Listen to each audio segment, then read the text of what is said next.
So Nam Aloha, everybody.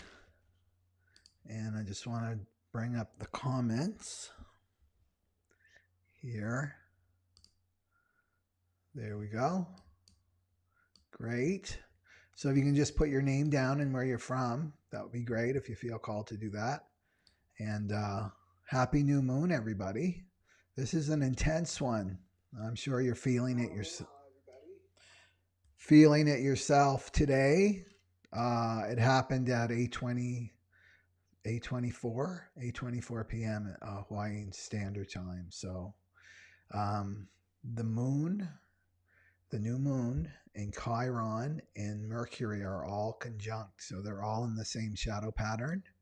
And Chiron is our old friend, the wounded healer, the centaur. So it's bringing up deep emotional wounds for everybody. So just a reminder, because I know people like reminders of what's going on.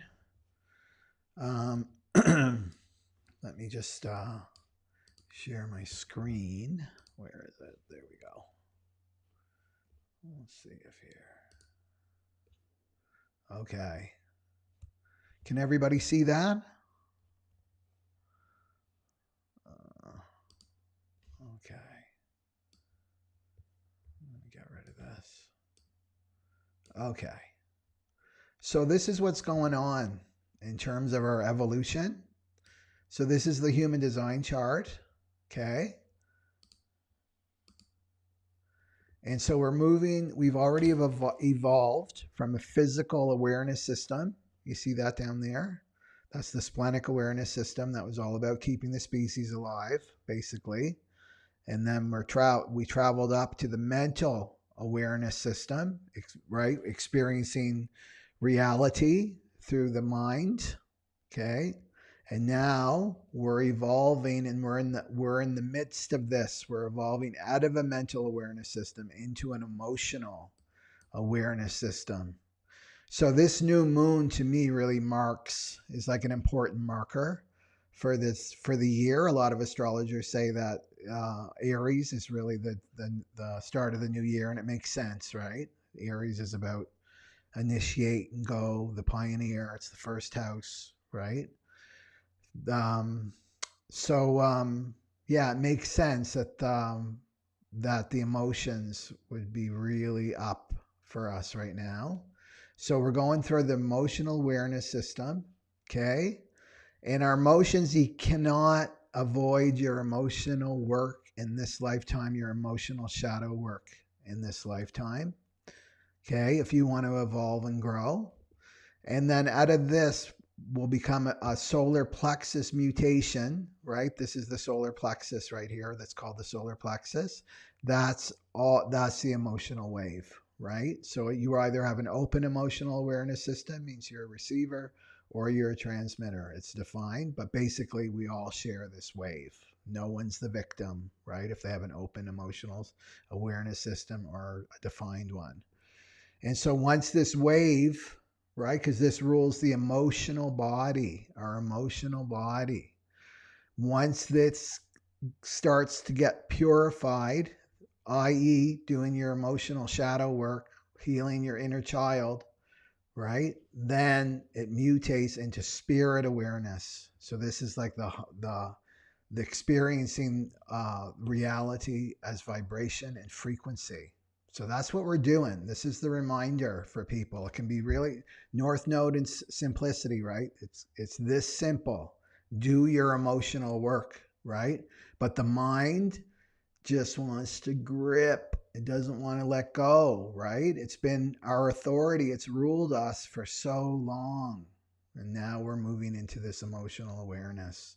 So what I say to people, like a broken record, is don't get locked into the details of what is happening in your life. You know, they did this and they did that. It's like, let all that go. All that matters is the emotional content, right? What's the emotional content in this experience for me? And that's what I work with, right? That's what I work with. That's what you alchemize. your emotions, right? That emotional work. And the universe is a mirror. It's an emotional mirror for us. So it's going to draw to you everything that you need to start releasing, right? So I'll get into it with the chart, right? This chart, this next moon cycle's going to be something, right? It's like hold on tight. But you guys are going to be up on the game because you're going to know how to work with this energy. Okay. So, okay, just want to shout out here. We got, I think that's Connecticut, right? CT. Minnesota, awesome. Linda, New York, awesome. New York, another New Yorker. Ottawa, Canadian. Knoxville, Tennessee. Welcome, everybody.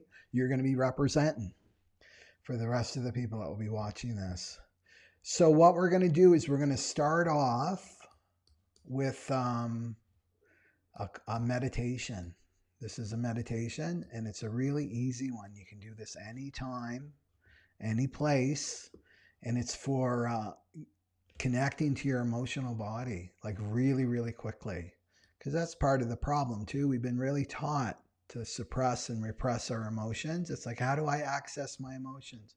Some people are like, I don't feel anything. I feel numb. Well, numbness is a feeling, right? To be numb is a feeling, right? It's like a flat line. But this one really awakens your emotional body. So we'll do this for a couple minutes together, and then we'll dive right in to your to the chart and then how it affects you. Okay, and I'm going to be using a special deck of cards. They're connected to the Course in Miracles. If anybody's done that, and it's ego. It's about the ego. They're ego cards. So that's going to be another little addition to your reading. Just one card. We're not going to do tons of cards, but one card for every sign. Okay. So let me just get up the let's do this. There we go. Doing things live is so much fun. Okay. Okay, where do we go?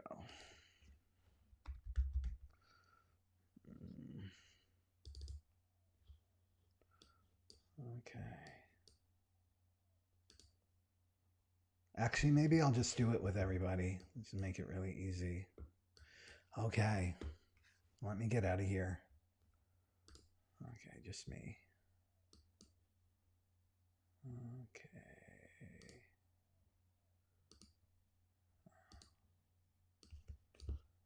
Okay, there am I. Okay, everybody.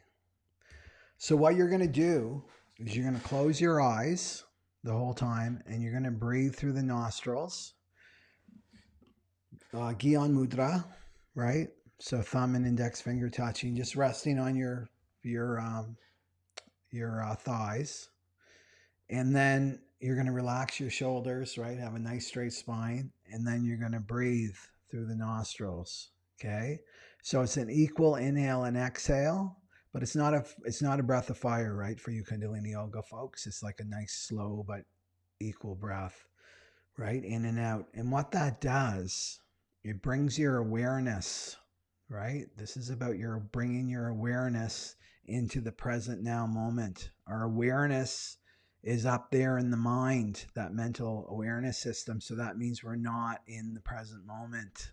The mind is in the past, reflecting about the past. They did this, she said that, or they're projecting into the future. This is going to happen, that's going to happen. The mind is not like to be in the present moment because it's boring. It's boring to the mind, right? To be here in the present moment. So the breath pattern brings you automatically into the present moment. And what's there? What everybody is terrified of. Your feelings, right? Your feelings, what you feel, right? And that's always there. It's always there. Your feelings are what's real. That's what's authentic. This is about authenticity, right? That's a theme for this year, right? So that's what's there. That's why people don't want to be in the present moment, because they got to deal with their crap, right? What's inside them, not be projecting it onto everybody. So this is a great technique, and it's so simple, right? The mind is like, it can't be that simple. It's got to be more complex. And it's like, no, it's this simple to bring your awareness to the breath. And so the inhale, exhale, and then the mind can't get in, right? The mind can't get in because there's no gap, right? There's no gap. Okay, so let's do this together. Just let me get my timer. Okay. There we go. How long should we do it?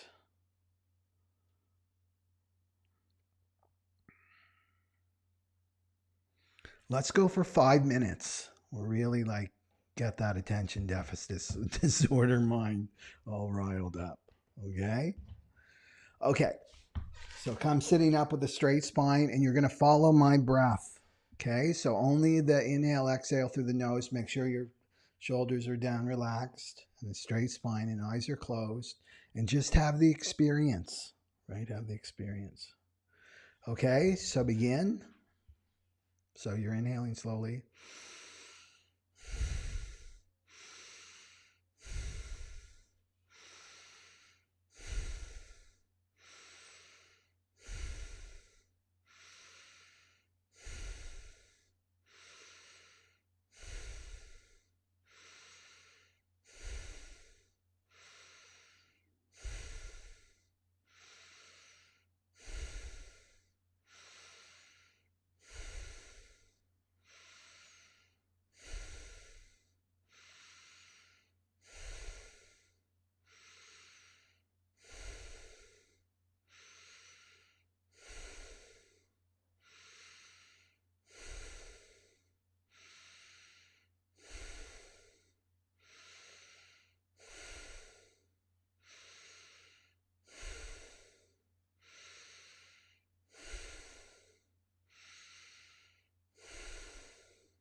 And inhale deeply through the nostrils.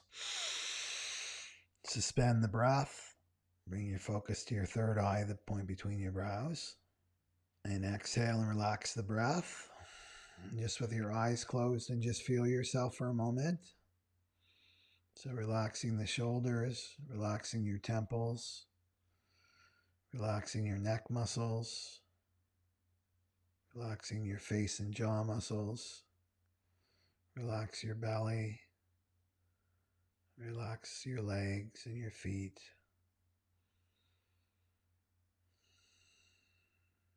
And just become aware of what's going on inside you, your internal self. Take note of any pain in the body. That's emotional. So you just relax. Wherever there's tension, you just relax and let go. Not trying to control.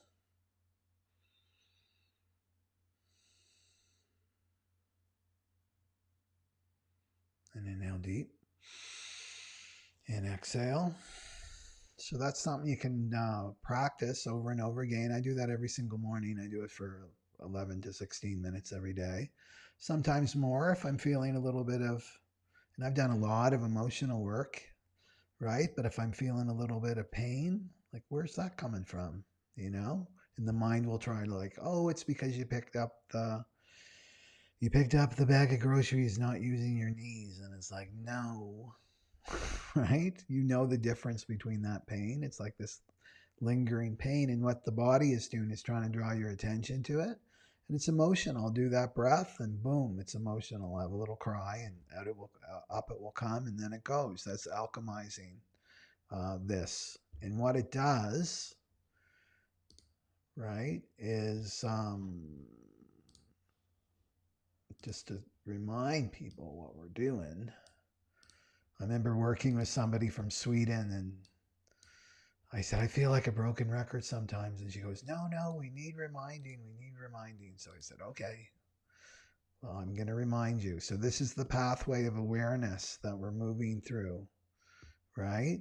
So we're going back to frequency. So we work with the physical, right, with the breath.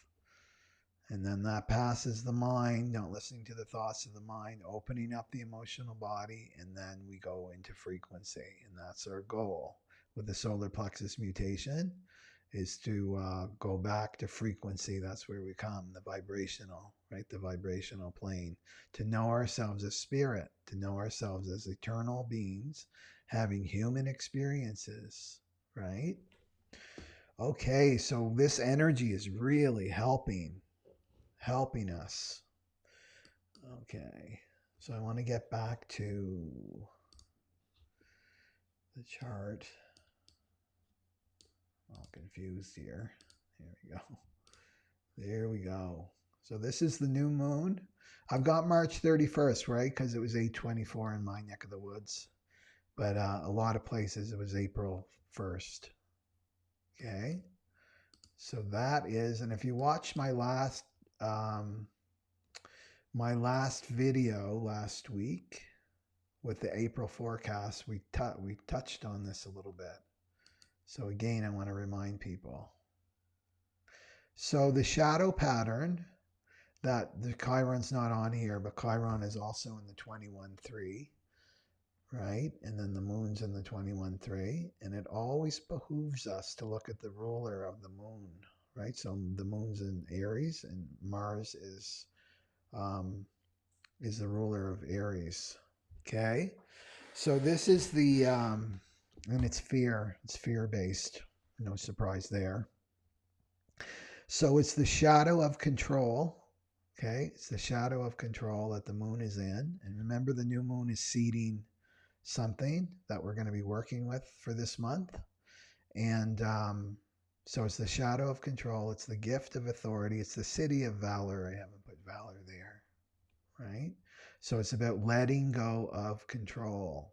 So one of the big ones is letting go of control of the mind, right? Of the mind's power over us. Because really people are like, well, what's surrender? You hear that a lot. Well, what's surrender? What does surrender mean? And then the mind gets in there with all its ideas about what surrender is. And surrender is surrendering your authority from your mind to your spirit, right? To your emotions. That's what surrender truly is.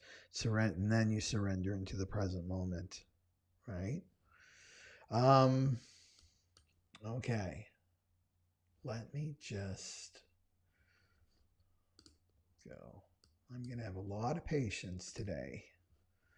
I'm going to stay grounded. Okay.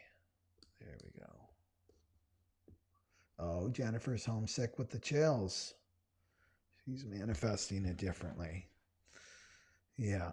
And this is a physical clearing too, right? You don't want to say the word sick.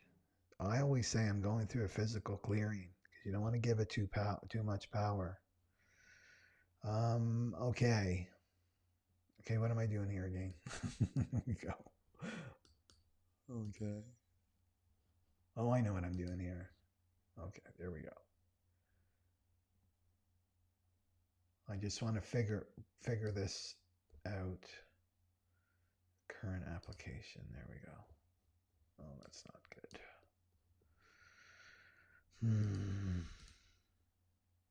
Okay, there we go.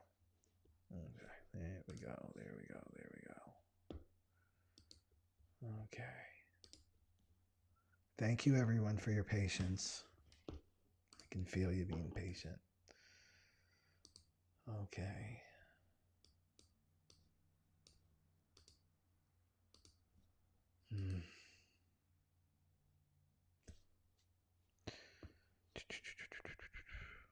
I'm still getting used to this application.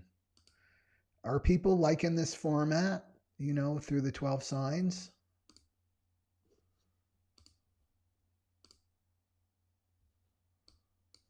It's a lot more work, but I think it's worthwhile. Okay, there we go. Okay, so we want to look at this Mars too. And so I want to go right, like, we're having a reboot, right, for this new moon. We're having a reboot.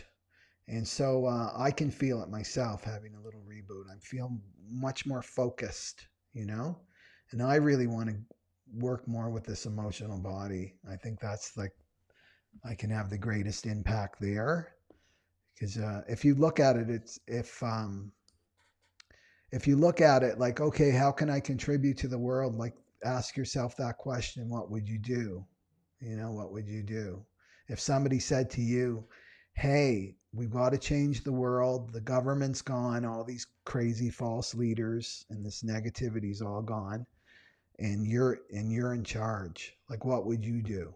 Right? And I would say, let's do the emotional work. Let's do the inner child work so that we can grow up into spiritual adults.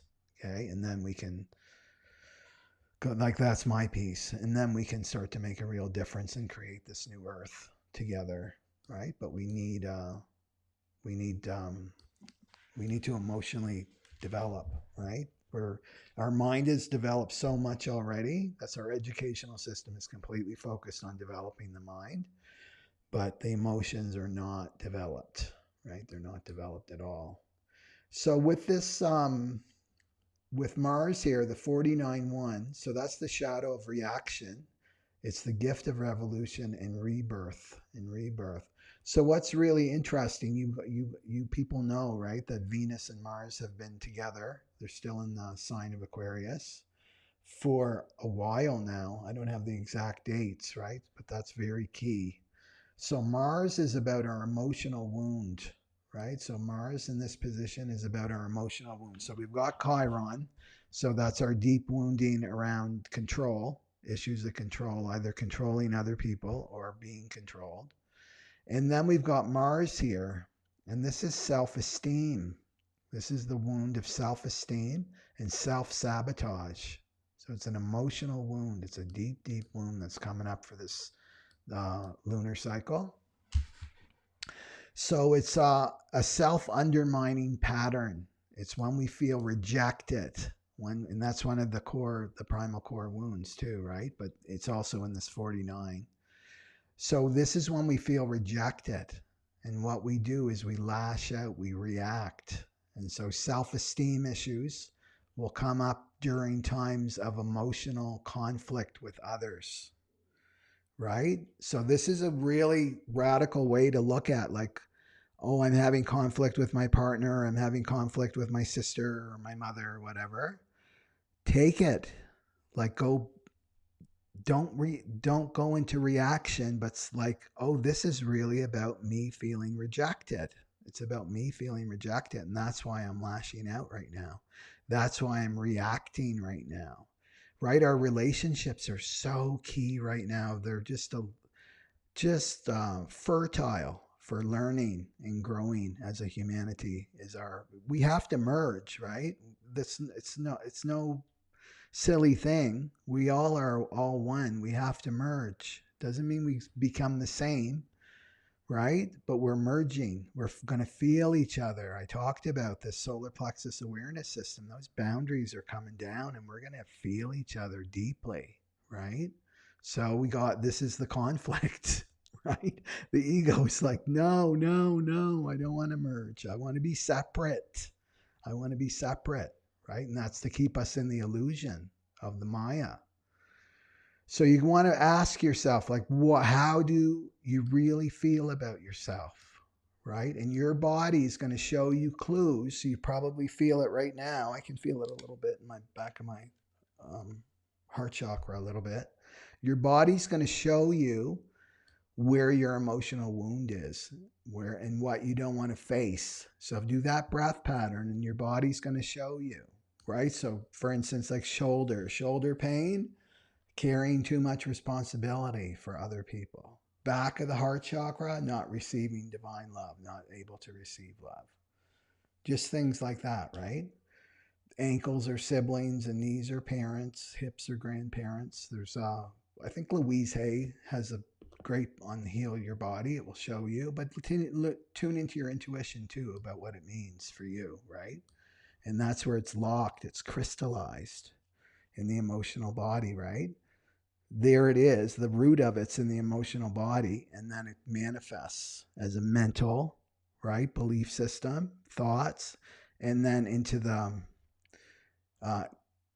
physical world, right? So we want that clear flow of the pathway of awareness. We want that flow, and the only thing blocking us is that emotional body. That's the closest. So these emotional defenses that we have, they start very young. So from 0 to 7 years old, that's when the emotional body develops for us. And I just want to stop that. So it's really your emotional body. So these patterns get laid down from the 0 to 7, and they're so unconscious, right? They're so unconscious. So this shadow of reaction is about seeing people as good or bad, right? The duality. That person's good, that person's bad. And you can see that out in the world, right? That person's good, my tribe's good, they're bad. It's all about tribal consciousness.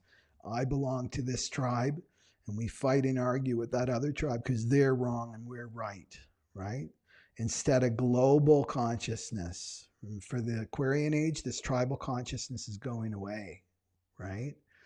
And there's the fear of the tribe to be sublimated, right, into the collective consciousness. So the one world order thing, that's like a low frequency version of it. It represents that fear that's in our collective unconscious of humanity, right? So tribal consciousness is going. Those support networks and all that are going, right? I talked about that in the 2027 webinar. But we're going to have individual consciousness and collective consciousness. So that's Leo and Aquarius, isn't it? Right? If you look at the zodiac. So the individual consciousness is about your uniqueness. What makes you unique? It has nothing to do with the ego. It's like your unique expression of the divine, right? The divine's flowing through you. You're a unique expression of that, right? Only one expression of it, and that's you. So this is what's surfacing now too. We're being called to embrace our uniqueness, and that's one of the major themes for this year. So it's the only way we're going to merge into collective consciousness, like in a healthy way, when we individuate when we individuate, when we become our authentic self.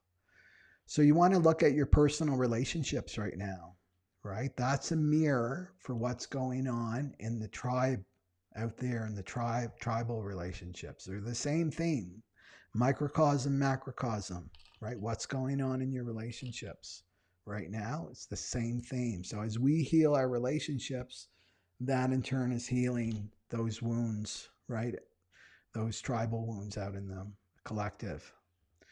So this shadow of reaction believes that we can separate emotionally from each other, right? I'm separate from you, and you're feeling this, and I'm feeling that, right? Or I'm not feeling anything at all. And that's a lie, right? That's a lie. And we're going to start to realize that as we come closer and closer to the Aquarian age, because this is what connects us, is our emotions. And this is the astral body, right? It's the astral realm. It's the same thing. And then, of course, the vibrational, right? The connected in spirit. And I think we all agree on that one. So there's no such thing, back to rejection, right? That's the fear of rejection with this emotional wound that's up for us. There's no such thing as being abandoned or rejected, because we're all connected at the quantum level, right? The quantum field connects us all. And this is the revolution, right? That's the gift. The revolution is to know this, that you can't be abandoned, you can't be rejected, right? You can't be thrown aside, because you're connected. You're alive, you're here on the planet, you're connected. So how would you behave, right? If you lived this, right? If you lived this truth, how would you behave? I think you'd behave a lot differently, right? There'd be no us or them, right? Them is another you, right? That other person is just another you. Recognize the other person as you. That's one of the sutras for the Aquarian age. So the potential this month is to experience an emotional rebirth. Rebirth is the city, an emotional rebirth. So in a strong sense of self-esteem with humility. So it's not arrogance and narcissism, right? It's a strong sense of self-esteem, knowing who you are, right? Valuing yourself, because you're made in the image of God, the Creator.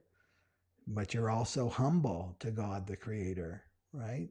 So that's your natural state. That's your natural state.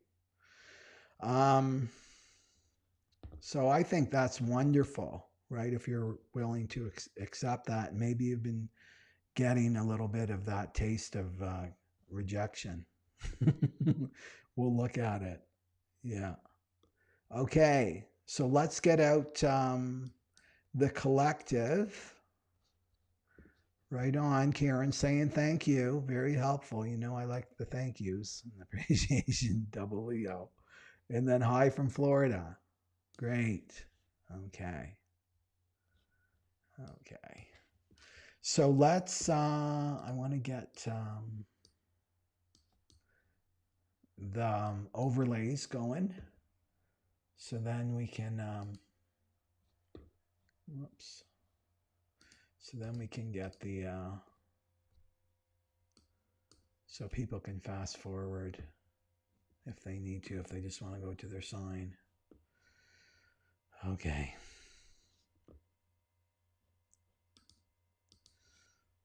I feel like I'm in a funhouse mirror here.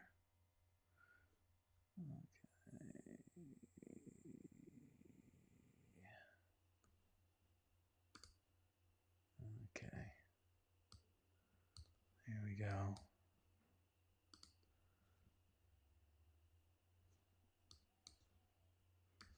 There we go.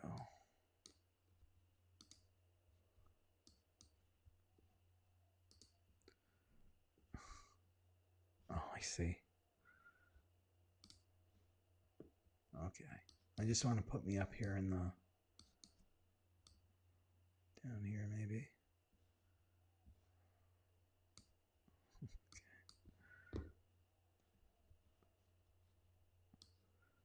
Okay, there we go.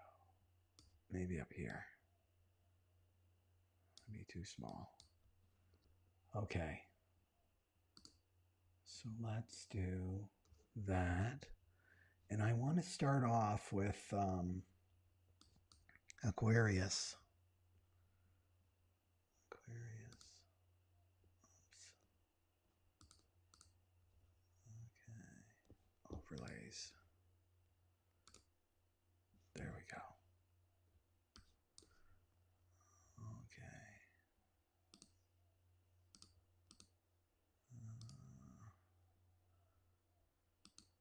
Okay. Get all rid of these. And then we got Aquarius. There we go.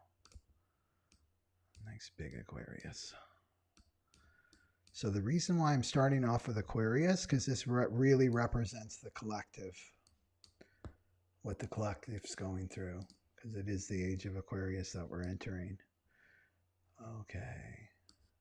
So I hope if any Aquarius ascendant, Aquarius rising, moon or sun are out there, just pipe up. Okay. Okay.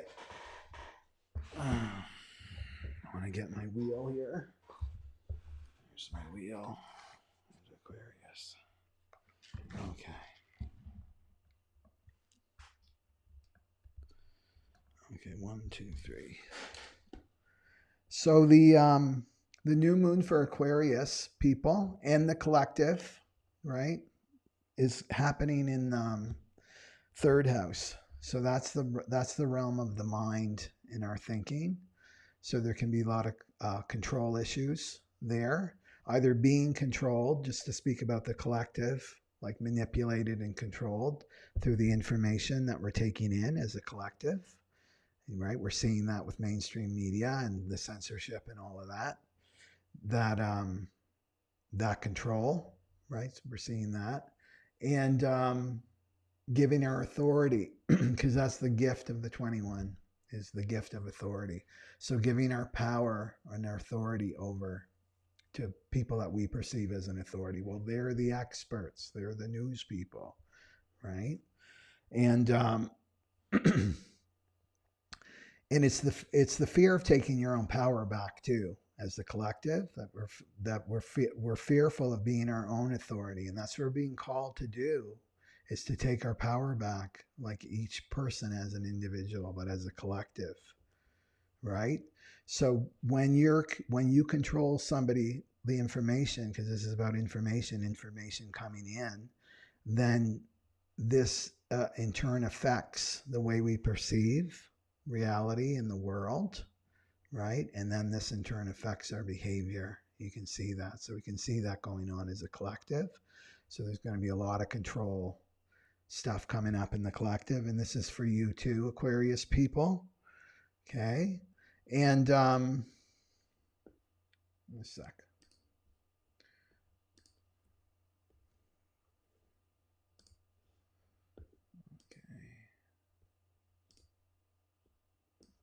There it is, right there. Okay. Okay.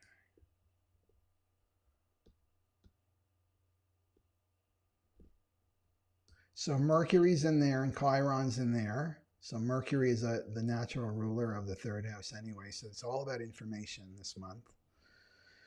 Giving our authority over, people are going to do that. They stay in the shadow frequency, or either trying to control the information. We may see more controlling of information on the collective. And also Chiron. So there would be a wounding about the information, a deep wounding, especially for you Aquarius people, around your thinking. Could be school too, because that rules early development, like some kind of trauma in school. Maybe you were not, school's like the homogenization of one size fits all, and we all learn in different ways. So you could have been have some wounding around how you learned. If you were dyslexic or you had ADD or you're even left-handed, and some. People around my dad's age, they would like do horrible things in the school, like tie your left hand back if you're naturally left-handed, and make you write with your right hand, right, to homogenize you. Just some things to look at for you, and you don't have to look at it. All you have to do is feel it, right? It's going to come up. Chiron's bringing up, kicking up all this stuff for us, right?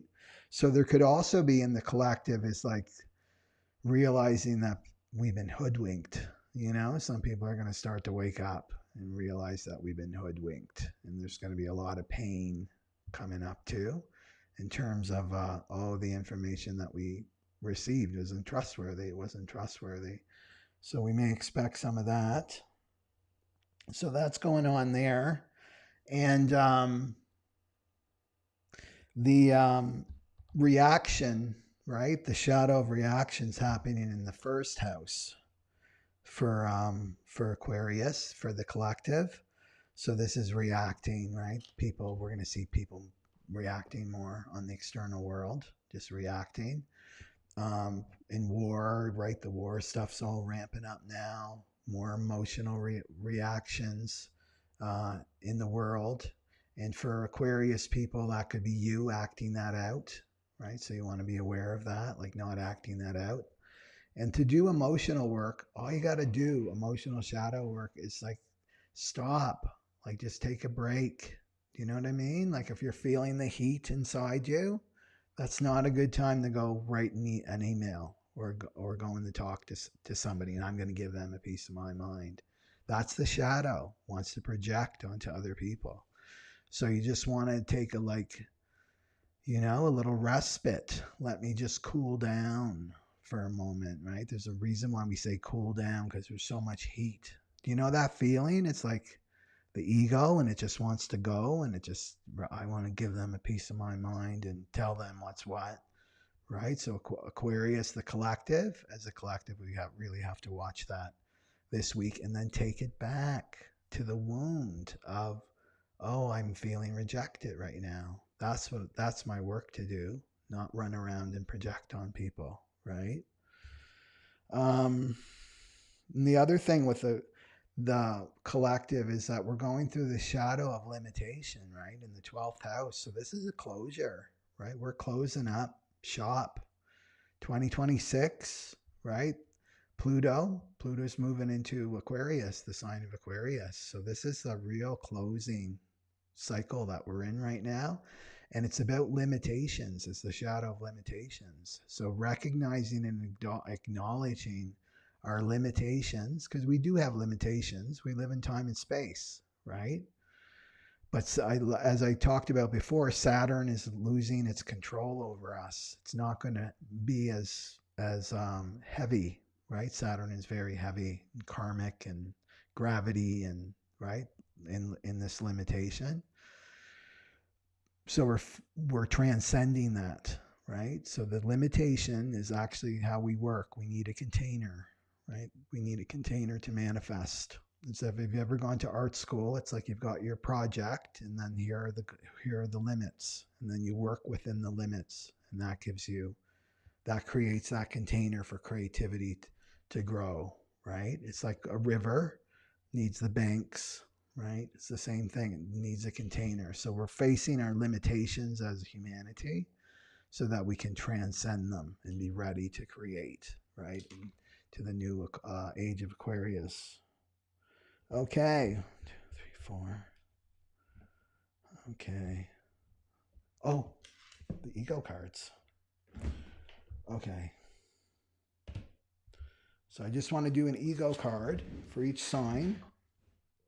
And I love these. This is my third deck. I've been working with these since 2004. 2004, I think I got them. Okay. And what they do is they work with the Course in Miracles. If people have taken the Course in Miracles, they work with the psychology of the ego. Okay. So we're going to do one for the collective and then the Aquarius people. Just to give more insight. Okay.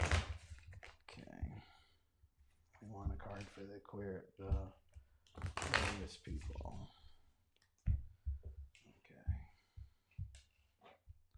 Aquarius is this one. Okay. So it's sacrifice, if you can see that. See that? Sacrifice. which is really interesting because that's a real Neptunian word, isn't it? It's a Piscean word.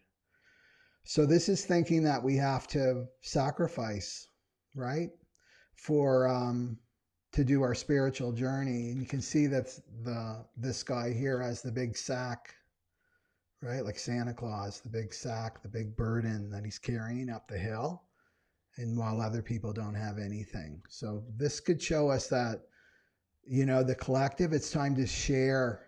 Do you know what I mean? Like the spiritual folks. Let's talk about us for a moment.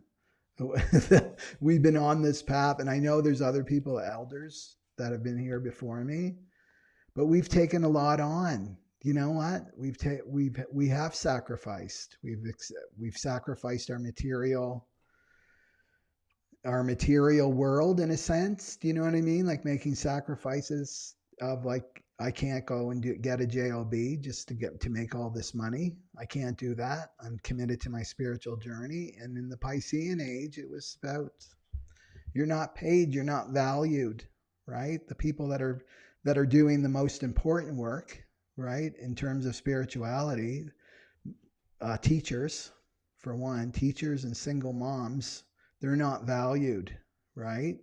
So this is the time to, like, it's time to share the load. Do you know what I mean? Of this karmic work that we're all doing together. It's time for these people that have been on the fence for so long, going to their weekend workshops, right? And then going back to the Maya, visiting. It's like, it's time to get off the fence and make your choice and start doing your spiritual work, start doing your shadow work, start doing your emotional work, right? So this is what this is telling us, that we don't have to do sacrifice anymore, okay, for the collective and the Aquarius people, right? It's to let that go. And I love, there's a great story, the old Indian story, where Ramana Maharshi told this story, where you get on the train, right, in India, and you're carrying your big luggage on your head. And he said, you get on the train, you don't leave it on your head. Do you know what I mean? You don't leave the big suitcase on your head. You take it off, take a load off, like put it on the floor of the train and just go, right? So that's like what we have to do, is like give more and more to the divine. That's what this is saying, okay? This sacrifice. So let's see, there's a healing card that goes with it too. And it's not the way, right? It's so Piscean, sacrifice. Okay. And what's the healing? What's the healing? Okay. So this is going to give a birth. If you can see that. The birth, it's called birth. And that's the healing card. So that's allowing something to be birthed. Something new, right? Letting go of all that energy that you're putting towards sacrifice and thinking that that's the way to heal people and help people, is to sacrifice yourself. Bring that energy back and let something be birthed, right, from you, like a gift, right? A gift is being birthed. It's the new you, right? We're all being birthed right now. Our authentic self. Okay. So let's go for what's next is Pisces, of course. Pisces. Okay. I'm going to get faster at this, so just be patient with me here. Okay. Pisces. Okay, we'll make Pisces bigger. Okay, speaking of the Piscean age and Neptune, Pisces. Okay. So Pisces is having the new moon is happening in Chiron in Mercury. Remember, Mercury's there to support us too, because it's going to come through the mind, what we need to know about our wounding. It's going to make it conscious in our conscious mind. So this is the shadow of control, the new moon shadow of control, and it's taking place in your second house. That's all about money, right? So either feeling controlled or controlling about your money, right? So feeling controlled by others with your money, that they're holding the purse strings, right? And I have no power. That's the belief system. And then or either being super controlling, right? So this can come through too with around your self-esteem, right? So you got a self-esteem issue here. You're going to have a double, right? Pisces people, you're going to have a double.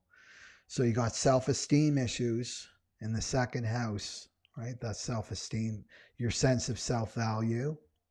So what happens too with the ego is it wants to control feeling those feelings of low self-esteem, right? And that you have no value in life, right?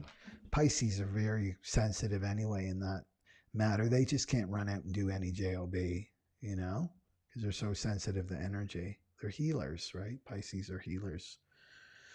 So that's going on there with control. And then in the 12th house, you've got reaction. You've got that shadow of reaction. You've got that revolution and rebirth in the 12th house. So that's saying that you're finishing up a cycle, like a cycle about your emotional patterns, right? These emotional patterns from childhood are dissolving, right? These emotional patterns are about defending yourself, right? About defending yourself. They're defense patterns that you learned as a child. And now they're dissolving, right? So this can be a scary time for Pisces people, right? Because they're going to feel even more. But remember, you're going through a cycle. You're ending these defense patterns that you've had since childhood. So important not to react, right? React to that. Let it happen, right? 12th house is all about dissolving all of that. And let me just see here. Okay.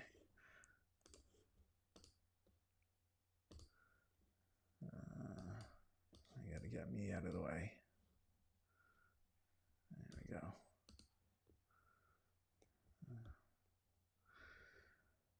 Okay, so it's about letting the love in, right? It's about letting the love in. That's what's happening, the divine love in.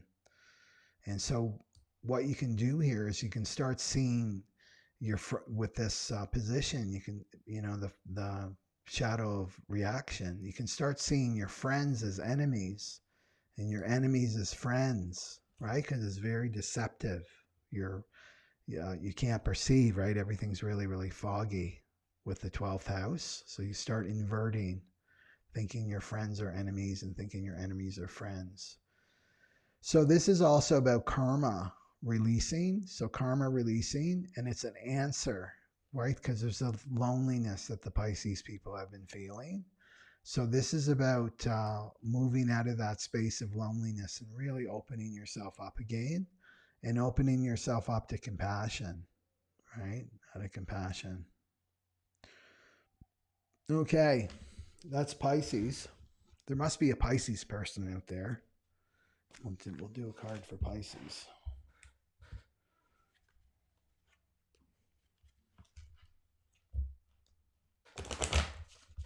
It's really trusting that everybody is your friend in a sense. Do you know what I mean? It doesn't mean you don't have boundaries, but it's just people are delivering. They're messengers, right? They're messengers. So you have to look at it as like that's the messenger that's bringing me the message, that's bringing up these emotions. I leave the messenger behind. Thank you, right? You don't invite the mailman in, right? That's delivered the mail. Come on in and I'll read my letter to you. They do their job and then they go, right? So you've got to look at people like that. They've come in, they delivered the message, which is like your emotional stuff comes up, right? Let them go and then you do the work, right? That's your message. And the thing is that those people didn't create that, right? Those people didn't create those emotions that are in you. They're just messengers that bring them out in you. Okay, so Pisces. What's going on for that sneaky ego for Pisces? Pisces. Oh, look at that. I don't know if you guys can see that because of the light. Anyway, it's feeling unwanted. You can see there's this group of people, and then there's a figure. I don't know if it's a man or a woman. I'm not a biologist. That's turning away, right? That's turning away. So this is feeling unwanted, feeling unwanted. So this is rejection, right? It's that shadow of rejection. And it's in the 12th house, right? So it's a double signature here, right? So feeling rejected, that nobody wants you, nobody wants to be around you, nobody wants to connect with you, feeling all alone. And what is that? That's the ego, right? The ego is telling you the story. Nobody wants you. Nobody wants to be around with you, right? This low self-esteem. Remember, the 49 is all about bringing up this emotional wound of low self-esteem. So in terms of the ego here, is you can't listen to it. You got to look at it. Oh, God wants me in solitude right now. I need to be alone because I need to individuate. I need to get to know myself and my authentic self better. That it's actually a blessing for me to be alone right now, right? But the ego wants to pathologize it and make it something bad so that you're connected to that ego, and then the thoughts start like nobody wants me, I'm so broken, all of that. So you want to watch that this month, feeling unwanted. And it's just a story that the ego is telling you. And then let's look at the healing for Pisces.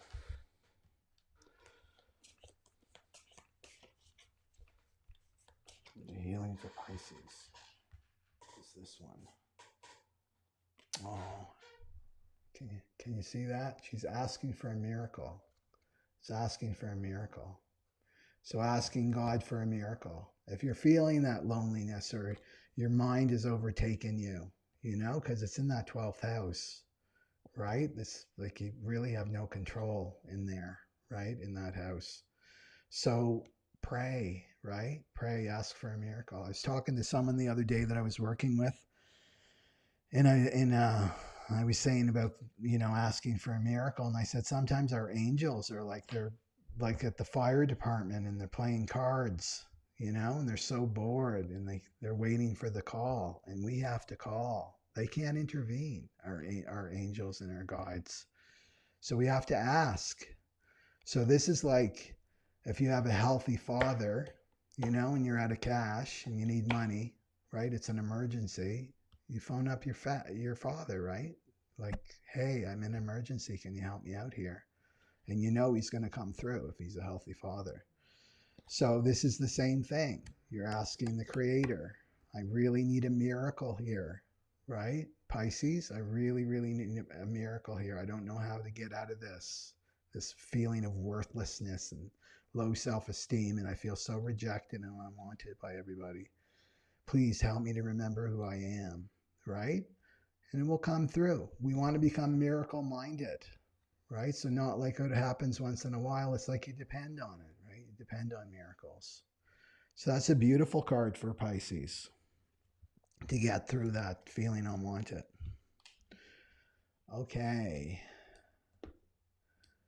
And then let's go for Aries.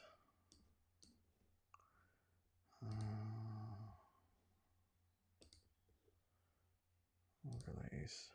There's Aries. Okay. Aries. It's having a good old time too, Aries, because this is you're the star of the show. So the new moon is in your first house, right? Because it's in the sign of Aries, and we're in Aries season right now, clearly. Okay.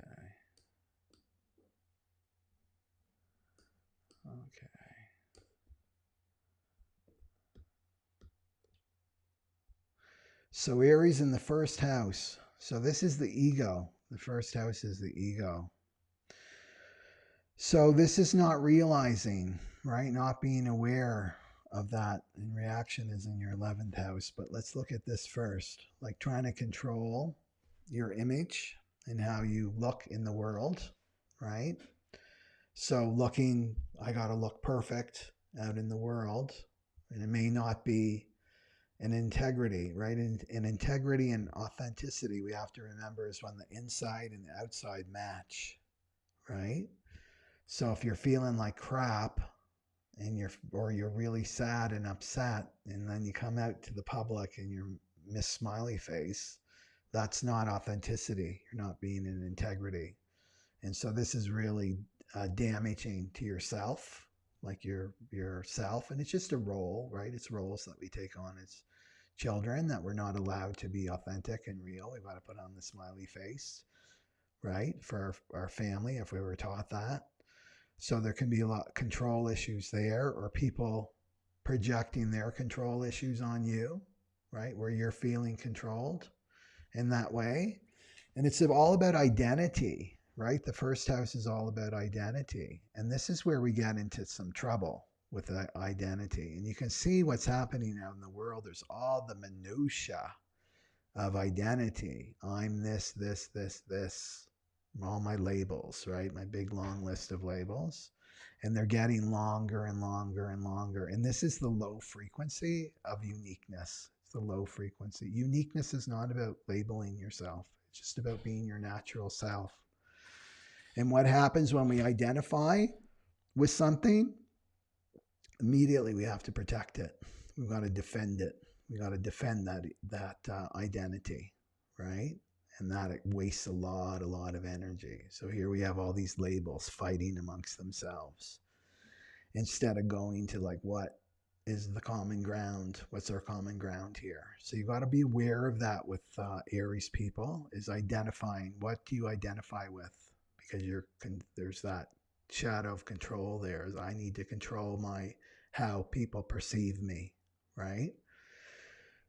And sorry, Charlie, we cannot control how anybody perceives us, right? We have no control how other people experience us, because we're not them. You know, you're just you, and they're having their own experience of you. So the ego usually is blaming others for what it's doing, like the projection. That's projection 101. It's blaming other people for exactly what they're doing. So has that ever happened to you, Aries people? It's, you're in your apartment and you like quiet and you like peace and you like to control your environment, right? And then you suddenly hear this music and you start complaining, oh, my next door neighbors have their music so loud. And you're yelling and cussing and about it, and right, getting into victim about it. We're about to go over to their house and say, turn that down. And then you realize that it's actually your music, right? You left your speaker on. That's happened to me a few times. Where it's like the joke, right? The cosmic joke. Oh, it's me, right? So you've got to look at that whenever your mind is trying to project and blame. It's to really look at yourself. Like, what am I hiding from right now, right? So with this with the rejection, the emotional wound that you're working with this month, Aries, it's taking place in your 11th house. So that's your friendships, right? So feeling rejected by your friends, right? So when you're emotionally triggered, then it's like you don't feel good about yourself. That it comes with that low self-esteem, right, around your groups of friends. And so this is the thing, right? Everybody is playing their role to heal, right? To help heal everybody else. And your friends who you are perceiving that are rejecting you, or you're rejecting them, they're serving you, right? You got to look at that. It's like they're serving me to heal, to take it inside so that I can deal with these low self-esteem issues. I can deal with this rejection. Because really the problem is not if people rejecting you. That's not the problem. The real problem is when you reject yourself, right? When you reject yourself and you sabotage yourself, or you lash out. Well, I'm gonna reject them before they reject me. I'll fire them. I quit, right? You can't fire me, that kind of thing. So you got to watch that, because it's sabotage too, right? The shadow is also an emotional wound is about sabotaging yourself. right? Letting good things go, right? That are really helping you. Okay. Okay, so let's do a card for Aries. For Aries.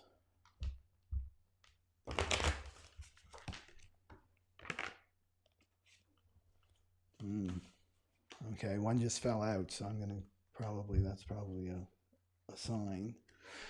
And it's fear, right? You can see this person is like crouched down in fear in the darkness there. So this is about the ego. And I'm not going to say the fear is not real, you know, because you hear that spiritual teaching too. Fear is not real. No, it's completely real. It's a vibration. It's a frequency in your body that you feel, right? It's the problem is when we attach, when the ego attaches to that vibration in the body and then makes up a story about it or tries to avoid it, right? So emotions are like a layer cake. There's three primary emotions. There's anger, there's fear, and there's grief. So the pathway of awareness, the emotional pathway, is going anger, fear, grief. Grief is the last one. So it's to feel it.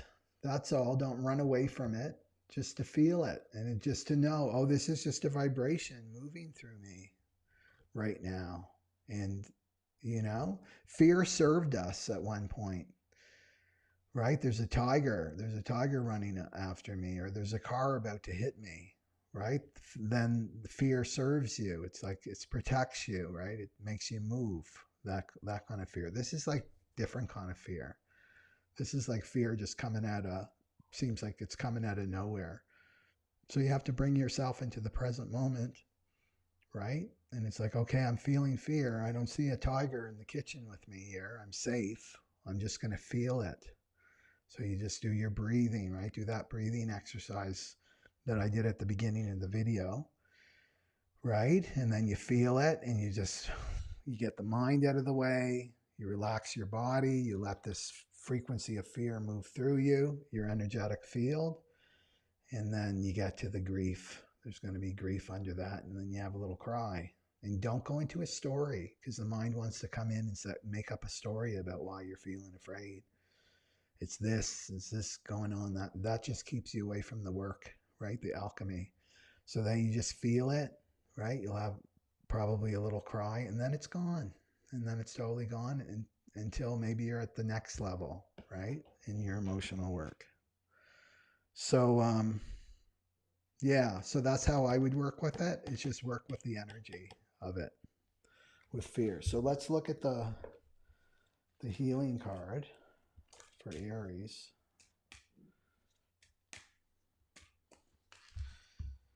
And Aries, oh, I wish you guys could see this. Anyway, it's called Rising Above Problems. And she's all wispy, right? So rising above problems. So fear, right? The mind likes to make a problem out of fear. Make up a story about why you're feeling fear. That's a problem. And then it's rising above the problems. So how do you rise above the problems? This sounds so counterintuitive. You go deep into the fear, right? You allow a space for the fear. I'm just going to feel the fear. I'm not afraid of it. I'm not afraid of feeling fear. I'm just going to feel it. And then this elevates you up, right? It rises. You're much bigger than your problems. Do you know what I mean? You're much, much bigger. So it's about, raising your frequency and seeing that perspective. Like I'm much, much bigger than my little problems that my mind is making a mountain out of a molehill about. Like rise above. Remember that you're an eternal being of light having spiritual experiences, right? Okay. Okay, so let's go to the next one then. That's for Aries. So Aries really has to deal with the ego this month. And then we're for Taurus, right? Okay. Aries. Taurus. Okay, the bull.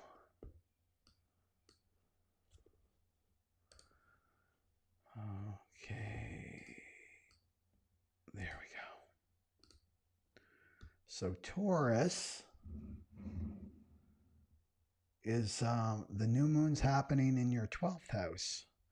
So this means, again, a completion, which is good. A completion of karma around control. So if you were controlled as a child, you know, you had those helicopter parents. They were more than helicopter parents, like very disciplinarian and critical of you, always watching you, what you're doing, always criticizing what you were doing. You didn't have much freedom. Like that would be an example of this is like a completion cycle of this feeling controlled and fear of being controlled, and also being controlling yourself, right? So a lot of karma around that. And remember, this shadow of control keeps you from leadership, right? It keeps you from leadership. And this ties in with this emotional wound, right? Because the gift of control is authority, that you become an authority. So Taurus can become an authority of 12th house matters, which is spirituality, right? The unknown, things like that. Yeah. So if we look at the emotional wound for you, it's up in the 10th house. That's why the connection, right, to that's career. So there can be feeling rejected in your career, right? Feeling passed over, like overlooked, right? I'm working so hard and nobody notices me. They're rejecting me. They listen to this idiot out here. They don't listen to me. Kind of like thoughts like that. Getting reactionary. I'm quitting. I'm giving up, right? I'm done with this. This is too much. To look at it, it's like, no, you've got to bring up that wound. There's self-esteem issues here that you have to look at. You've got to look at feeling rejected, right? All goes back to childhood, this stuff, right? Feeling rejected as a child, that control, right? The control issues that you're letting go of. So this is really positive for you, so that you can really rise up, right, and step up in your vocation as a Taurus. Yeah. So again, it's like, go when you're feeling reactionary like that. It's like really go to like, oh, I'm feeling rejected. That's the real work for me right now. Okay, so let's do one for Taurus.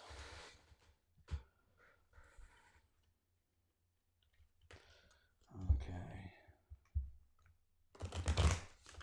What's the ego up to for Taurus? What's the ego up for Taurus?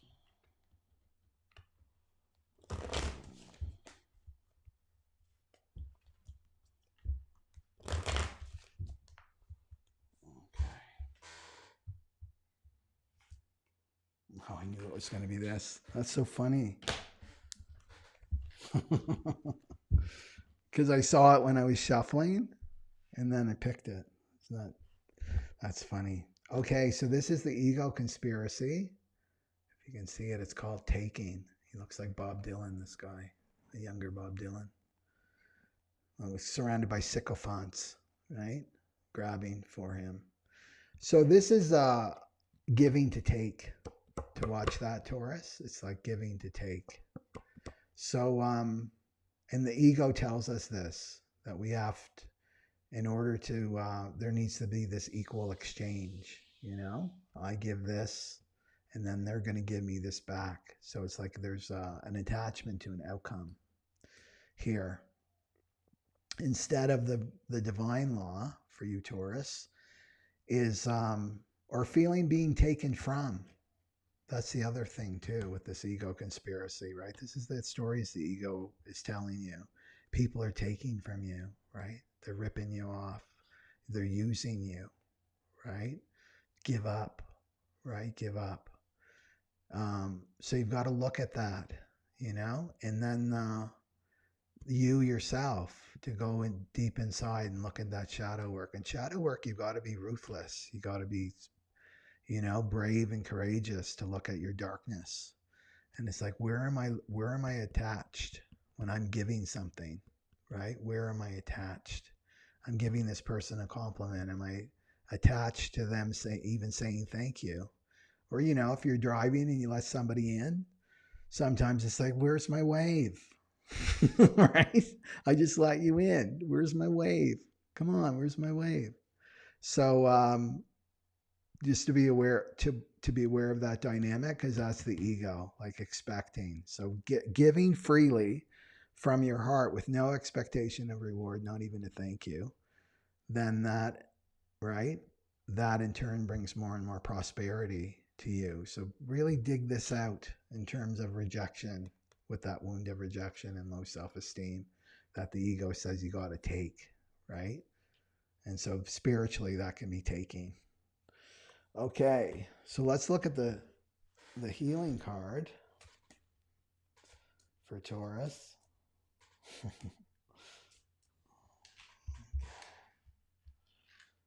that one.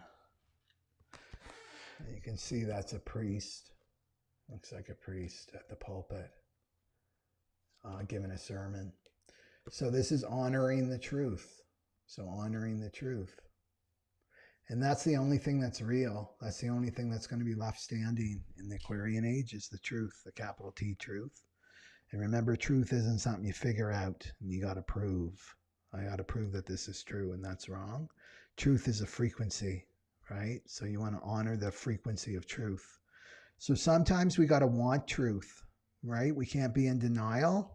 So in terms of this with the taking, it's like, okay, I'm going to honor the truth of this. What is the truth? I'm not afraid to look at this shadow in myself. I'm not afraid to look at this darkness in myself, because this is what's real. And then I can make a correction, right? So we can't go into blame and low self-esteem and I'm such a horrible person because I have this taking, right? Conspiracy.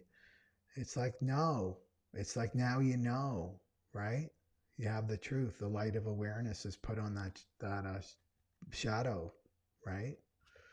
So, and it's going to be in terms of your work, right? Because it's in the 10th house. So be aware of that. Okay. Let's go for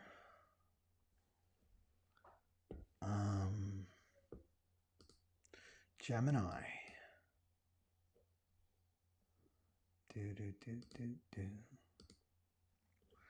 The twins. Okay. I just want to look at some comments. Yeah. Just for fun. Oh, I was missing all these comments because I didn't scroll down. Okay. I'm Libra, but that was spot on. Was that for Aries? Right? It makes sense if it's the opposite sign. Feed your head. The call. Aries moon, she's more angry than I am as Aries. Yeah, Aries people are learning about anger, how to channel that anger. Yeah. Yeah. Yeah, exercise is really good for the Aries people. Okay. Thank you for your comments. Okay. So Gemini. Let's look at Gemini.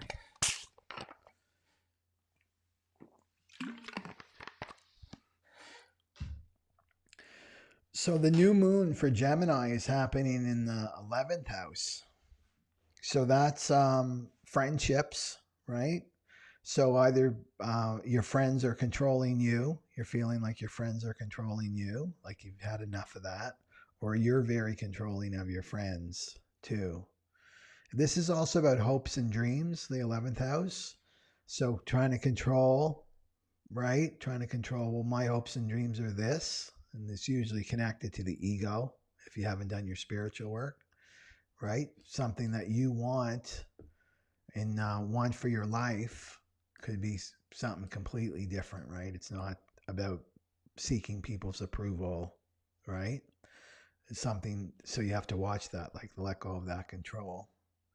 And then your the core wound here is where is that? 12, 11, 10, 9. The ninth house, right? So this could be feeling rejected at school, if you're in higher education or anything like that, or you're a spiritual teacher yourself. Feeling rejected about your worldview. Maybe you're sharing your beliefs and your worldview with your friends, right? And they're rejecting you, like you're crazy with those crazy conspiracy theories, right? You gotta look. You gotta look at reality, right? Watch the TV. There's where the experts are. Like that would be like how a dynamic would play out. So feeling like that low self-esteem just for your beliefs, being rejected by your beliefs, and this affects your optimism, right? And your sense of everything's going to work out, everything's going to be okay. This rejection. So I would look at that, Gemini people. And so let's do a card for Gemini.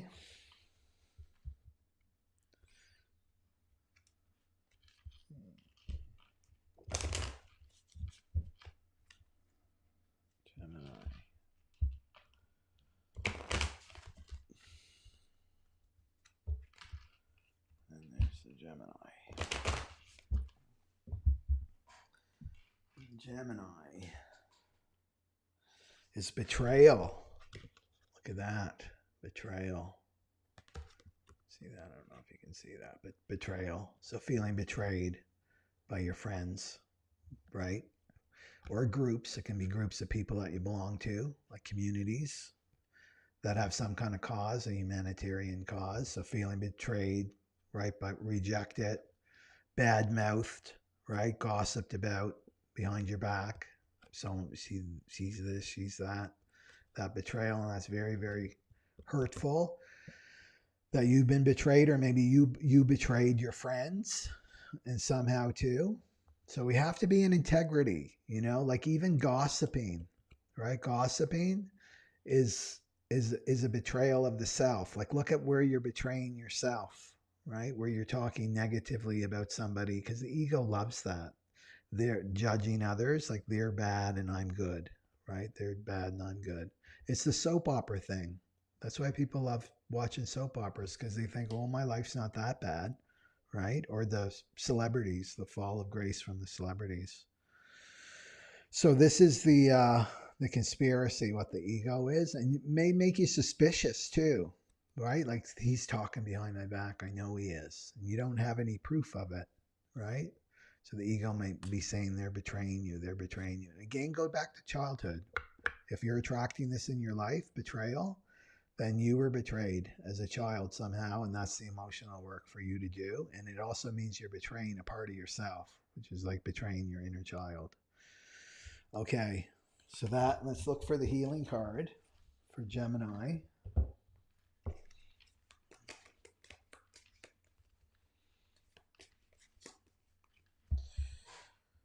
This one, confidence.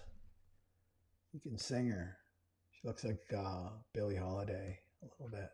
She's got a microphone and there's fans back there. So this is going from healing betrayal, not being worried about what other people think of you. That's what I see. Don't be like giving your energy to other people, giving your power over to what they think about me. Again, we have no control over how people perceive us and experience us. And then confidence, because this is what you really want, is confidence. And that's why you don't care. You don't give a shit about what anybody thinks of you, right? And what's confidence? It comes from the root word confide. And you're confiding in the infinite. You're confiding in God, spirit, right? And that's what gives you confidence and charisma and all that stuff. So keep your focus off other people. That's what I say for Gemini.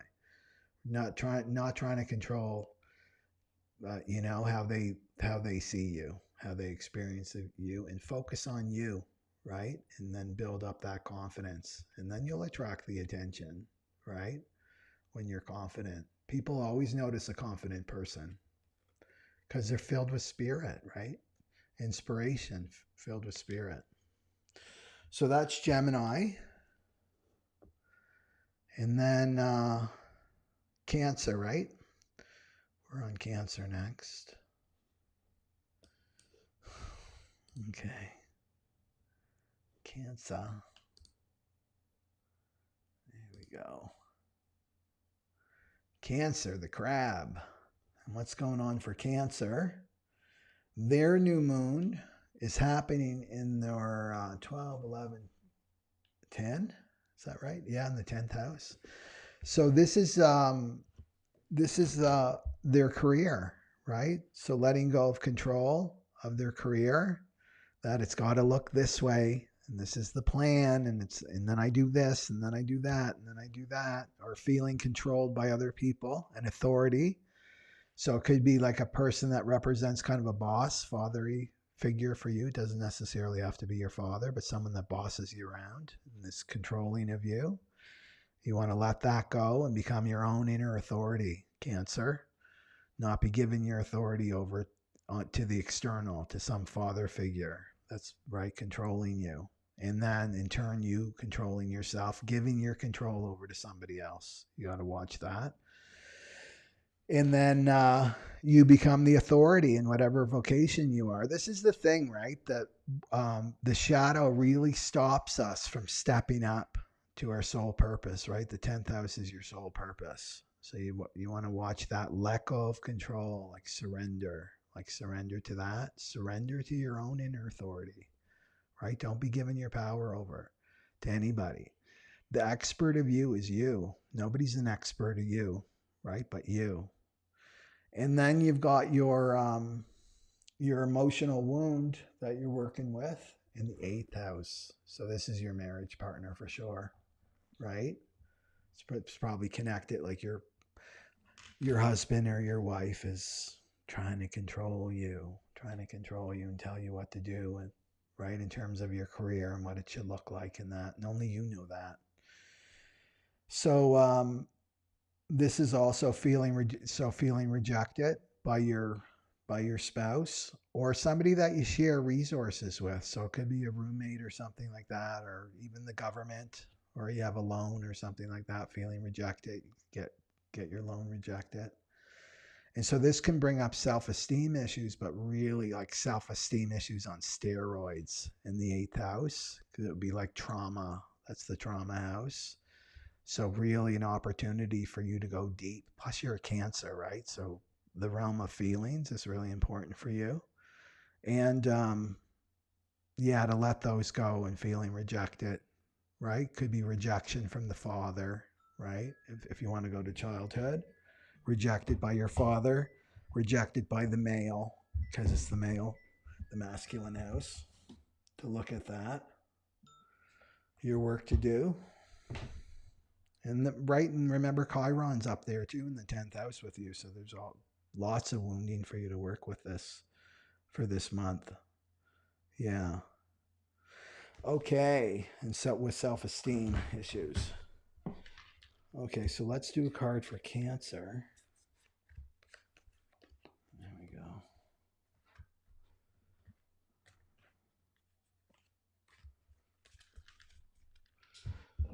Mm-hmm. So what do we got for Cancer?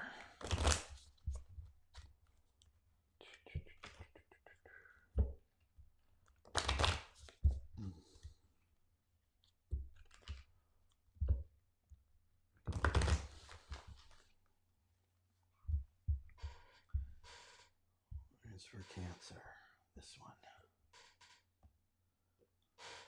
We'll do another one for the clarification. Okay.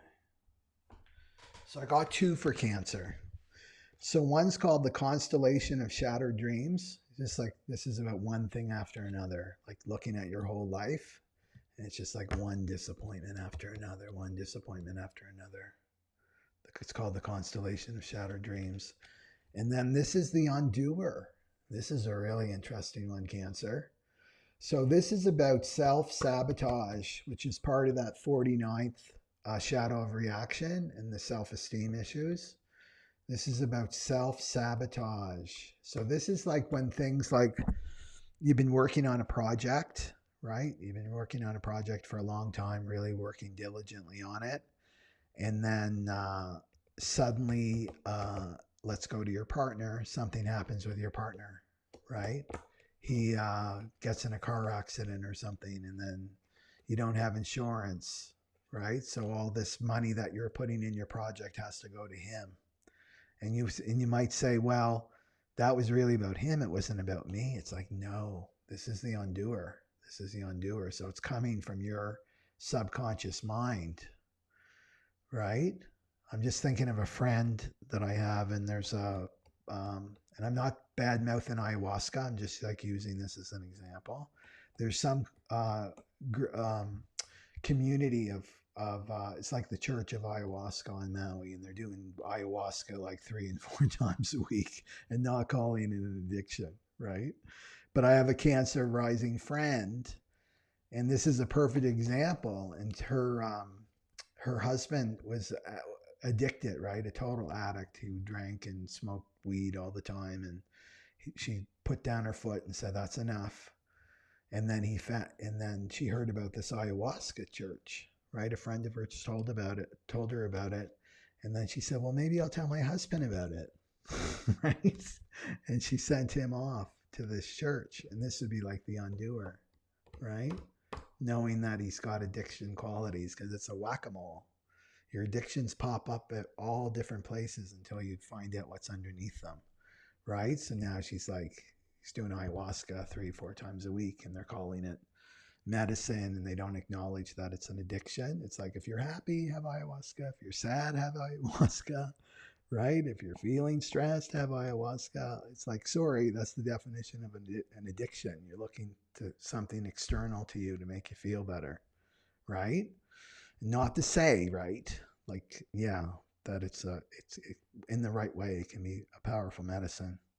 So this would be like an example of the undoer, right? So you got to watch this Cancer rising, just the little things that you do that you know better, right? Like stop.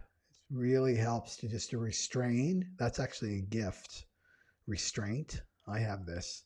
You just hold back, right? You hold back, and then you just, okay, I'll do this, because some part of Cancer in this situation needs that husband to be an addict, right? So that she can be the enabler, right? And this keeps her focus off of her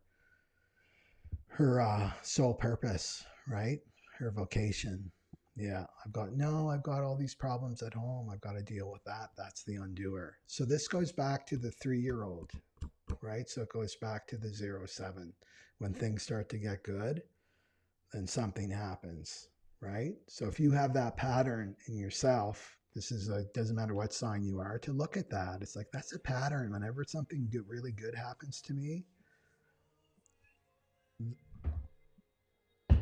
then right, then something bad happens. To look at that, look at those emotional patterns. Okay, so let's do the healing card. Okay, for Cancer, for the undoer, and that's the root of the constellation of shadow dreams. Shadow dreams. And then Cancer. That one. Right there. Empowerment. That's a beautiful one. So she's got looks like an apron. And she's catching all these stars that are falling down. And it's called empowerment. So for Cancer, it's empowerment. So this is like seeking your power, not from your ego, but from the infinite, right? And knowing that this power isn't for you. Empowerment is to empower others. You're empowered first. You receive the gift first, right? And then you're empowered, and then you empower others. So this is about your power, right? Letting go of that undoer, the self-saboteur, and really empowering yourself with divine energy. And right, and you've got that 8th house, right? So this is unknown forces, so you can really go in there. And the 8th house rules power, right? So it's about a wounding around your power, your relationship to power.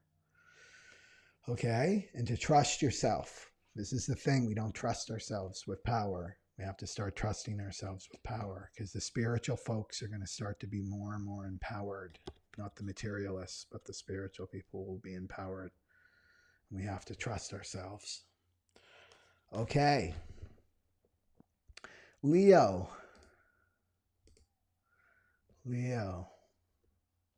Okay, what's going on for Leo again? So Leo, it's happening in the 9th house, your new moon. So to me, this means like an expansion. Because Leo's been going through a hard time, right? Leos have been going through a hard time. Disappointment after disappointment after disappointment, right? And so it can make you pessimistic.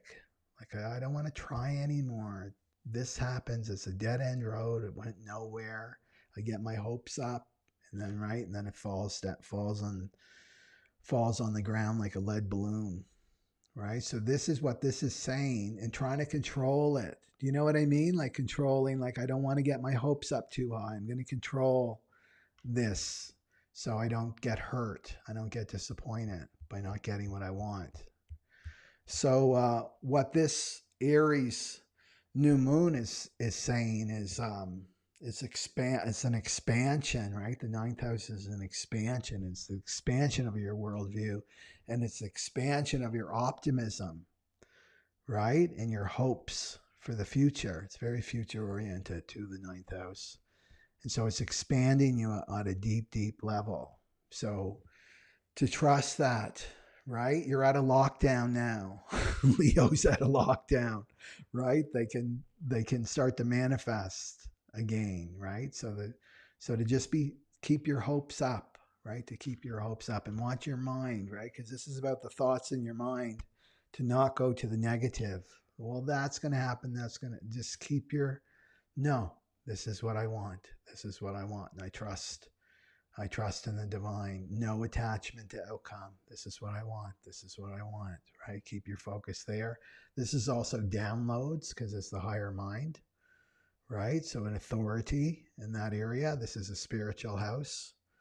Yeah. And so getting those downloads, expansion, keep elevated, right? Keep your perspective high and elevate it here. Don't try to control, because all you're trying to do is control your emotions. There's a deep wounding there from childhood that I never got what I wanted, right? I got squashed. My heart got stomped on as a child. And then you've got this wound of reaction and self-esteem issues, and it has to do with it's on the other side, right? Partnership. So partnerships. So there can be a wounding around partnerships, feeling rejected by partners. So this could be marriage partners or business partners, anyone you have a contract with in the 7th house, but it really is the other people. It's the other. So you're going to have that coming at you, this rejection, right? Coming at you. And remember, these people are just messengers, right? So they're going to be reacting to you. And you can just be like, I'm just being myself, and they're reacting to me. Why are they reacting to me? And what it is, getting angry at you for some reason. What it is, deeper issue is like, oh, I feel rejected. So Leo's got to go there first. I feel rejected. That's what it's really about. And then the work is like, what's the self-esteem? I'm having self-esteem. I'm feeling bad about myself because of this.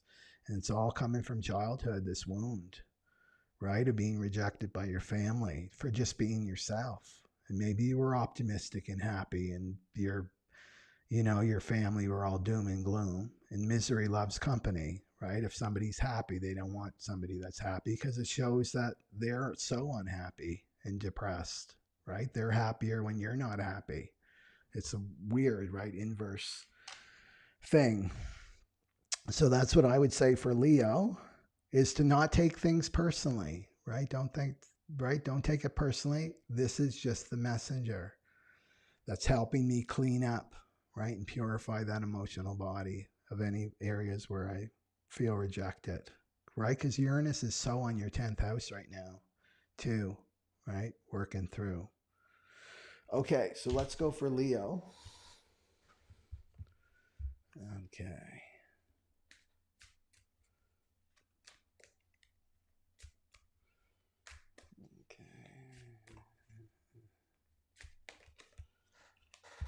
Let's go for a card for Leo. What's the ego telling Leo? Oh, this is a really interesting one. It's called introjection. Introjection. So we know about projection. You know what I mean? When this is the shadow and we project our disowned parts of ourselves onto someone else. Well, introjection is when you've been introjected with, I don't want to, I guess there's no other word for it, entity, an entity, right? So this could have happened. This is when you take on something. So this is from, you take on so much pain. This is the old way of healing, actually. This is how we used to heal. We used to merge with one another, and the healer would take on the pain, the psychic pain of the other person that needed to be healed, and then then the healer would transmute it into the light. That's the old way of healing, and it's very, very dangerous now. We can't, right? It's all about, we have to save ourselves. We're our own savior. That's the lesson for the age of Aquarius. There's no Piscean masters and gurus and all that stuff anymore, right? That's ending. So the introjection is when you take on that pain of another person, and then you actually believe that it's you, right? So there's a part of you that's not, your personality gets kind of buried. So it's a really interesting one, this one. It's interesting that we got that. So introjection, how it relates to taking on the pain of others that are reacting to you, right? So to watch that. You might have done this in your family too, right? It was your role as a family to take that, to be that sponge, that psychic sponge for your family, introjection. And so let's see how we can get out of this.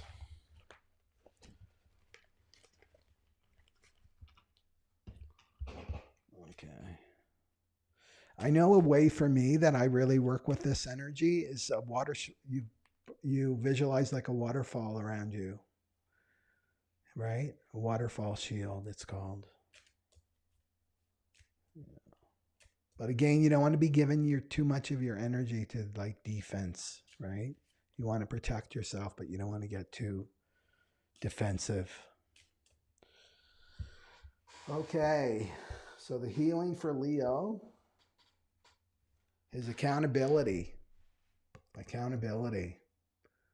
So this is good because the victim can really run with this one. Introjection. I'm taking on the pain of others, right? I'm a victim. I have no control over this. To accountability. So taking responsibility for this. So again, you want to look at what part of me, right? What part of me, because so you know on some deep level you're doing this. You know this, right? And the ego is telling you that you have to do this, right? So on some level, you know there's a payoff. With the ego, there's always a payoff. Like, why am I doing this? Why am I taking on the pain of others? It's going to be self-esteem issues. That's all I'm good for, right? To take on the pain of others. I don't deserve to be happy, right? With that 9th house happening. So just taking accountability, asking yourself, what's the payoff for me to take on the psychic pain of other people? What's the payoff, right? And it could be, well, I'm a good person, right? Or I'm a powerful healer because I do this. Or I get to now. I don't get to show up because I'm too tired, right? I can't work with that person because I'm exhausted from this working with that other person, you know? So you don't get to show up here. So this is a big cleanup for Leos right here, right? So expand your perspective and don't be afraid to take accountability for it. This is what it means to be a spiritual adult. Are there any Leos out there? that can relate to this? Okay. Suzanne, are you a Leo? Oh, okay. It's good. Okay. Oh, Leo. And M. Baines, you've got Chiron in the 5th house, right? That's a tough one for Leos because that's our house. Play and fun and childhood, right? Yeah. Okay. Okay, that's a really good one. Big cleanup. That's right. Clean up because the Uranus is in that 10th house, so we're getting prepared to get an upgrade in our soul purpose, right?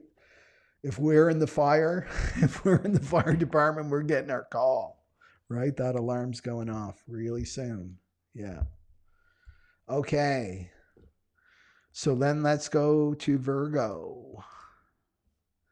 Let's go to Virgo. So Virgo, put down your vacuum cleaner and come on over and listen to this. I love the Virgos. Okay. So Virgo, let's see here.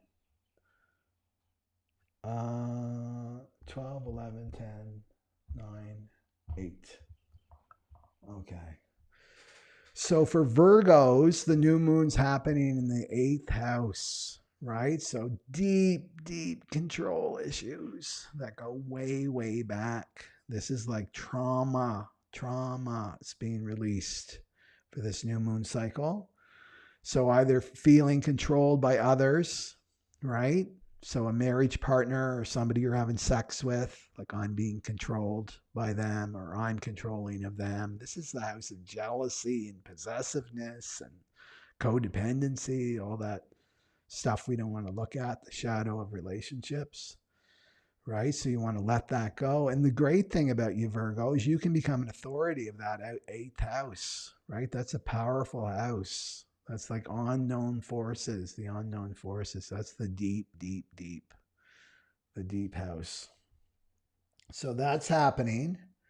And then you've got 876. You've got a wound around the 6. So serving, right? So if you're a healer, this could be feeling rejected, right? Feeling rejected. And it's a natural ruler too of the 6th house. Or Virgo is the 6th house. So feeling rejected by your work, like your daily work that you do, your health. You can feel rejected too by your health, right? That I'm being rejected. Why can't I have good health? Or why can't I lose weight? You know, it's like you walk by the candy bar and it's like right? It's like you just pack on the pounds just by osmosis.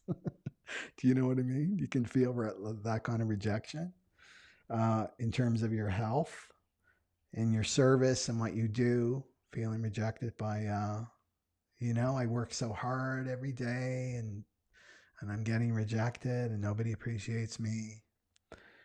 And so be self-esteem issues. And self-esteem issues are what we do is we compensate, right? And it's like we work really, really hard and we go into sacrifice, right? Like by the Aquarius at the beginning, the collective. And so you want to not do that and just relax more, right? That's what I'm seeing there is just to relax more and to allow yourself to have an emotional rebirth, not be so emotionally attached to your work, that sometimes we need that detachment, right? In terms of our work, not to get so emotionally taking things personally with our work. That if that person's rejecting me at work, it's like they're just having their experience, right? You don't know what's going on with people.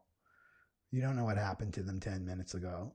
I was looking at on YouTube, there's all those tarot love readings. There's tons of them every single day. There's these tarot love readings. And, what's your soulmate thinking about you? And are they going to come back? What do they really feel about you? And I just thought, if people just were honest, right? If we were just honest with one another, that business would go by the wayside. Nobody would be interested in that anymore. To me, it's just showing how secretive and defensive people are, Yeah. Okay, so let's do that. We have to become more authentic. And the thing is, our auras don't lie. Do you know what I mean?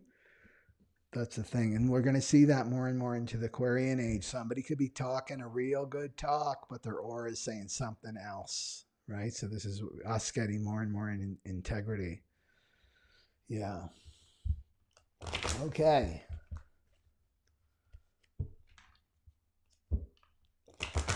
Okay.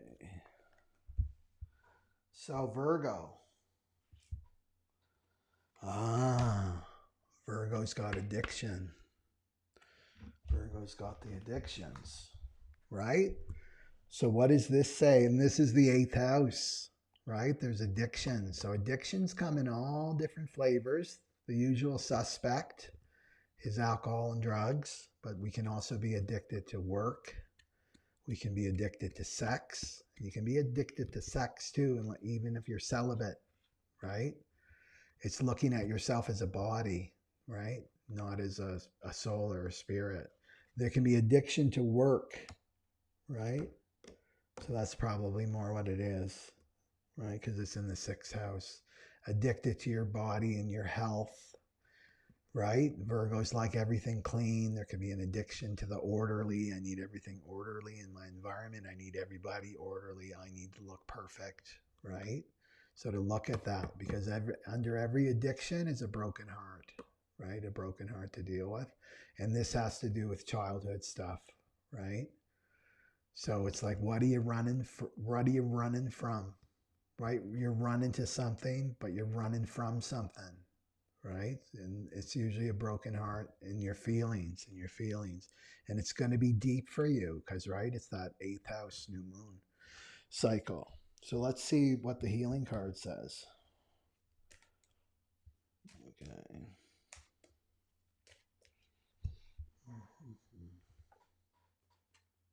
Oh.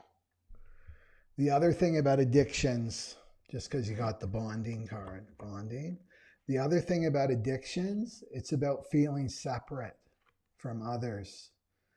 They did a whole study on rats, right? They had rats with water. They had cocaine or something in there, right? That's something that was really addictive to the rats. And so they put that in with the rats. And the rats that were in solitude, they totally like took that up, right? They were on cocaine all day long. And then they had other rats where they made like a rat Walt Disney World, right? Like the straw and everything where they were all happy, and there was a bunch of them. So they had a little community. They put the cocaine or heroin or whatever it was in that rat's cage, and he had free reign to go and play. He didn't go for the cocaine. It was the one that was isolated that went for the cocaine, right? So this is about connection. That's an antidote for addiction, right? Is bonding. So this is opening up your heart, letting go of control, letting go of your control patterns, and really opening yourself up, right? The healthy humility and self-esteem, and opening up yourself to others. So this is the loneliness. You've got to watch that because the ego wants you to hear, wants you addicted, right? Wants you alone, wants you isolated. Doesn't want you out helping people as a helper bee, right? Bonding. That's really in connection. That's what we're longing for right now. That's why the powers that be want us isolated and locked down, and with our headset and our virtual reality gear on. Right? Yeah, alone in like in a artificial world. Okay, that's a good one. Okay, 526. We got to start motoring here because we're just coming to the top now. Okay. I want to do justice though. Oh, right. We didn't start at Aries. We're fine. Okay. So let's go for Libra. Let's go for Libra. Libra, the relationship sign. Okay. So Libra is happening in 1, 2, 3, 4, 5, 6, 7. Oh, okay. So for Libras, the new moon's in their 7th house, so partnership, right? So being controlled by their partner, feeling controlled by their partner, or controlling their partner. Those issues have to be addressed. And then the emotional wound is in your 5th house, and that's play and fun. So you can feel rejected, right? Here you are with your partner, and it's like, let's do something fun. Let's go on a date night. And your partner's like Mr. Grumpy Pants, right? And doesn't want to do anything, right? It's just, I need to be controlling, right? We don't have enough money. Even though I've got, $100,000 in the bank. We don't have enough money to go on a fun date night. Some people, the more money they have, the more worried they are about money. It's funny that people's definition of what broke is, right? I only have a couple $100,000 in the bank. Yeah. So it could be play out something like that, like you bringing out your inner child and wanting to have fun and feeling rejected by your partner. And so that can bring up self-esteem issues. I'm not good enough. And you got to go 5th house is inner child, right? So you got to go back to your inner child emotional patterns there.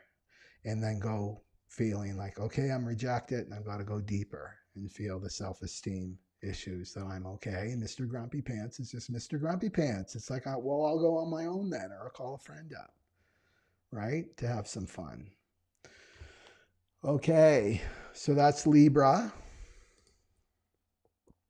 That's right, Joy. It applies to the sun, moon, and rising. So if you're born in the daytime, you'll be more ruled by the sun, because some people are like, I relate more to the moon than the sun. Why is that? Well, it's because when you're born. So if you're born early in the morning, then you're going to be, late at night, ruled by the moon. And then in the daytime, you'll be more ruled by the sun. But you want to go with your ascendant. Yeah. Stacy says Libra. Yeah, she's a Libra. And you're relationship people anyway, right? Libras are here to teach us all about relationships and balance and give and take. Okay. Scorpio. The Scorpions. Okay, Scorpio is 1, 2, 3, 4, 5, 6. That's not right. 1, 2, 3, 4, 5. Oh, it is. Okay. Okay, so it's happening for Scorpio. It's happening in the 6th house. So this is about controlling or around their health, controlling about their day-to-day work. Did I do a card for Libra? I don't think I did a card for Libra, did I? Just remembering that. Okay. I did one for Virgo. Okay, I don't think I did one for Libra. Okay.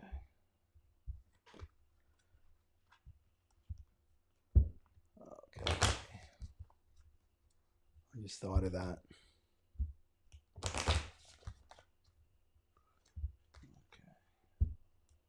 So what do we got for Libra?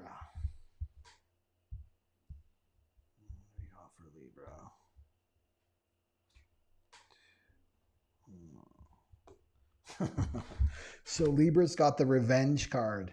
So this is a conspiracy. This is about getting back at your partner. Right? Revenge. So you have to watch that. Right? I got to get back at him or her, right? For what they did to me. Nobody did anything to you, right? All they were messengers. They brought the message so that the rejection could come up for you. So to get back at them, you got to watch that, right? The ego's sneaky like that. It wants to get back at people. Okay. Where's for Libra? Okay. Oh, we got a duplicate. Bonding. So instead of like, I'm going to get back at them, bond with them, right? Bond with them. So Mr. Grumpy Pants, you could just bond with them. I really want to spend time with you. That, oh, you're worried about money? Well, we can do something that doesn't cost money, right? We can just go for a walk. Maybe we'll go walk around the block. Bond with them, right? Get to know what's going on with them. Don't assume that they're trying to hurt you, right? They're trying to seek revenge on you, right? So bonding is another good one.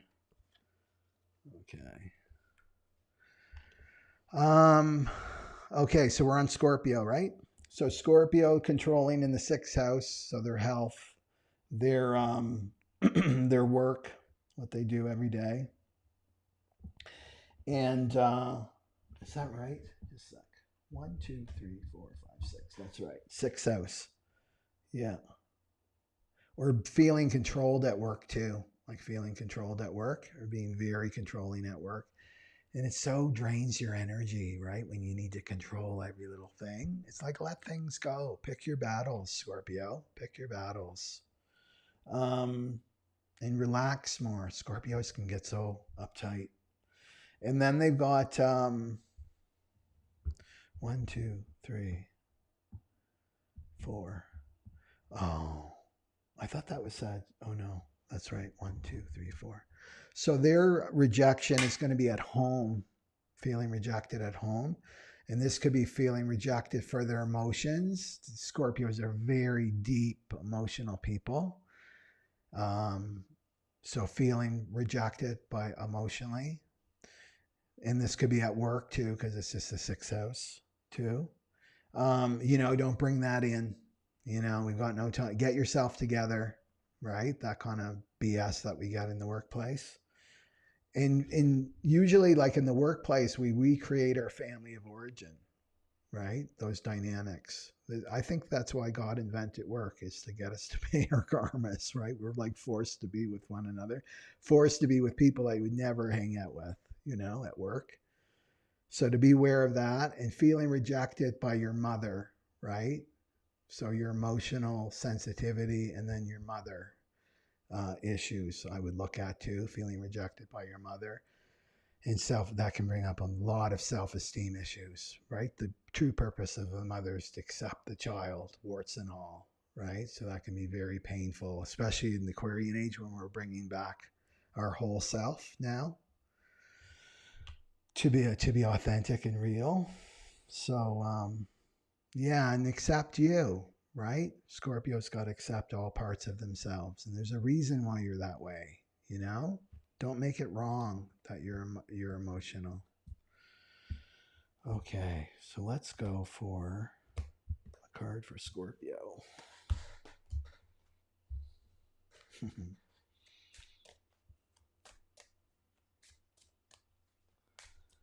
card for Scorpio.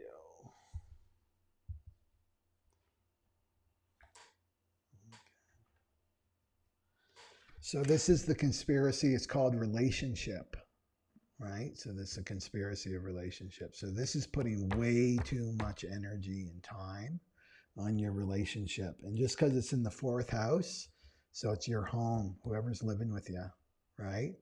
Making that.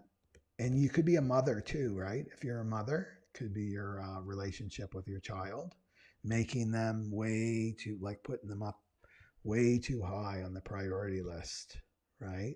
That everything's about the relationship and not about your work and your other goals. Like to watch that. Because whatever we attach to, the universe will take it away from us. That's a divine truth. Whatever we get too attached to, the universe will take it away from us. And attachment means I'll die if I don't have this relationship. Well, guess what? That person will be taken out, divorce, or they leave, right? The worst case scenario, death. And what it's to show you that you don't need that, right? You don't need that. So you want to hold your attachments really, really lightly. So that's the lesson here. Like, let go of your emotional attachments and feel your self-esteem. Another thing too is we're leaving the South Node in Scorpio and going to the North Node in Taurus. This means stop getting your self-esteem through other people. Stop getting your self-worth through other people. That's Scorpio. Now we create our own sense of self-worth with North Node and Taurus. And we get our self-esteem from our own self. It has nothing to do with anybody else, right? We get it from God, not other people. Jen, are you a Scorpio? Oh, Libra. Okay, so what's the healing card for Scorpio? Healing card for Scorpio. Oh, a duplicate again. So taking accountability. Taking accountability, right? So becoming self-responsible. Here with your relationship. So this could be a codependent thing you got going on, Scorpio, right? So just bringing yourself back into balance. If that person is too dependent on you, right? They need to be more independent. So you become more independent. So there's a balance that needs to take place here. But you need to take accountability. This person can take care of themselves, you know? They're not going to die and wither if you're not there, right? They can take everybody is in God's hands.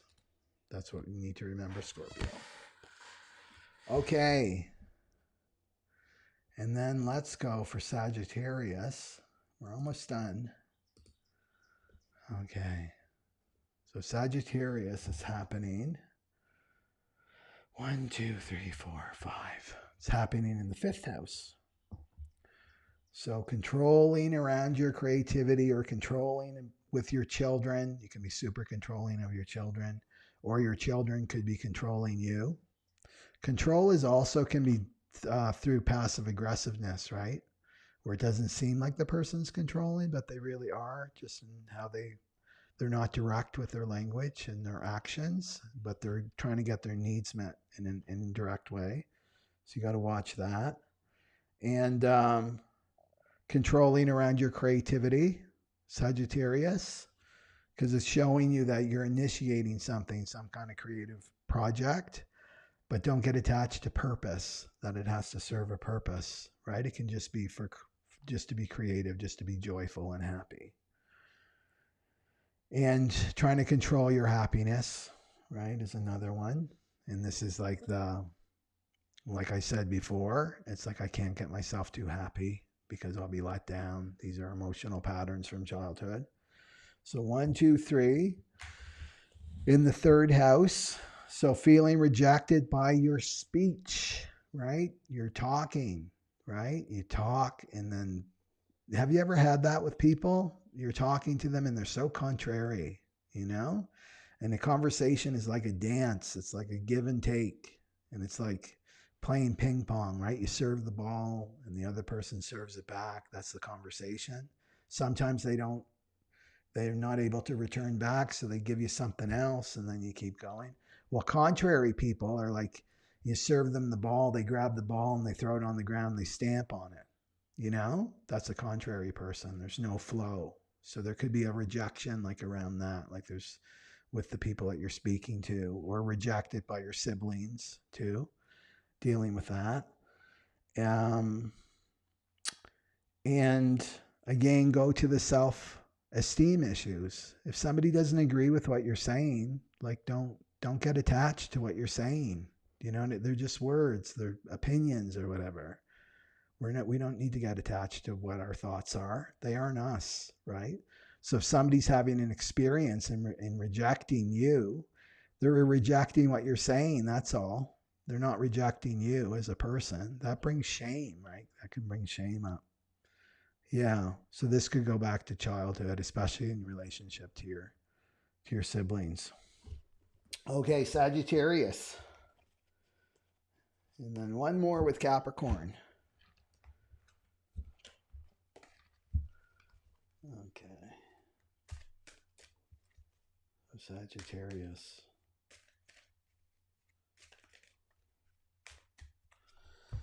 Sagittarius is that one. So this one's neediness. You can see this man is on his knees begging, right? The woman's like this. the Sagittarius. So this can show you that you're can be a little bit needy. And just because it's in the 5th house, this new moon, you could be acting like a child yourself, right? Being too needy, needing your emotional needs met by another person, right? And this is what you need to heal for. And needy with your words. Your words may have hooks on them. You know, fishing for those people that fish for compliments. They'll say something and they're really fishing for a compliment. So you got to watch this, right? This neediness. And this is the ego telling you can only get your needs met through another person. You can meet your own needs, right? Through your own creativity. Because that's really what you're seeking. That's what I see is to be filled with creativity. That's what you really want for this new moon cycle, right? Okay, and then the card for Sagittarius, the healing card for Sagittarius.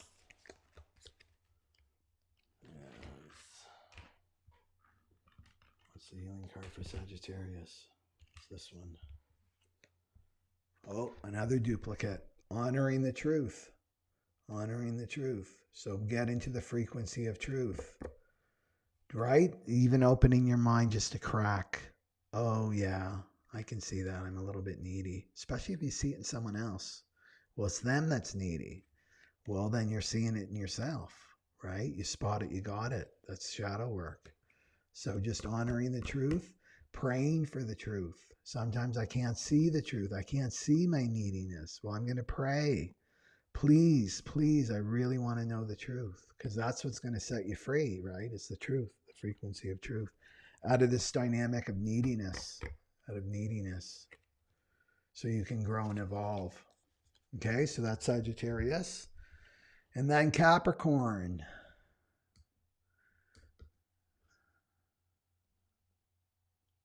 Okay. Okay.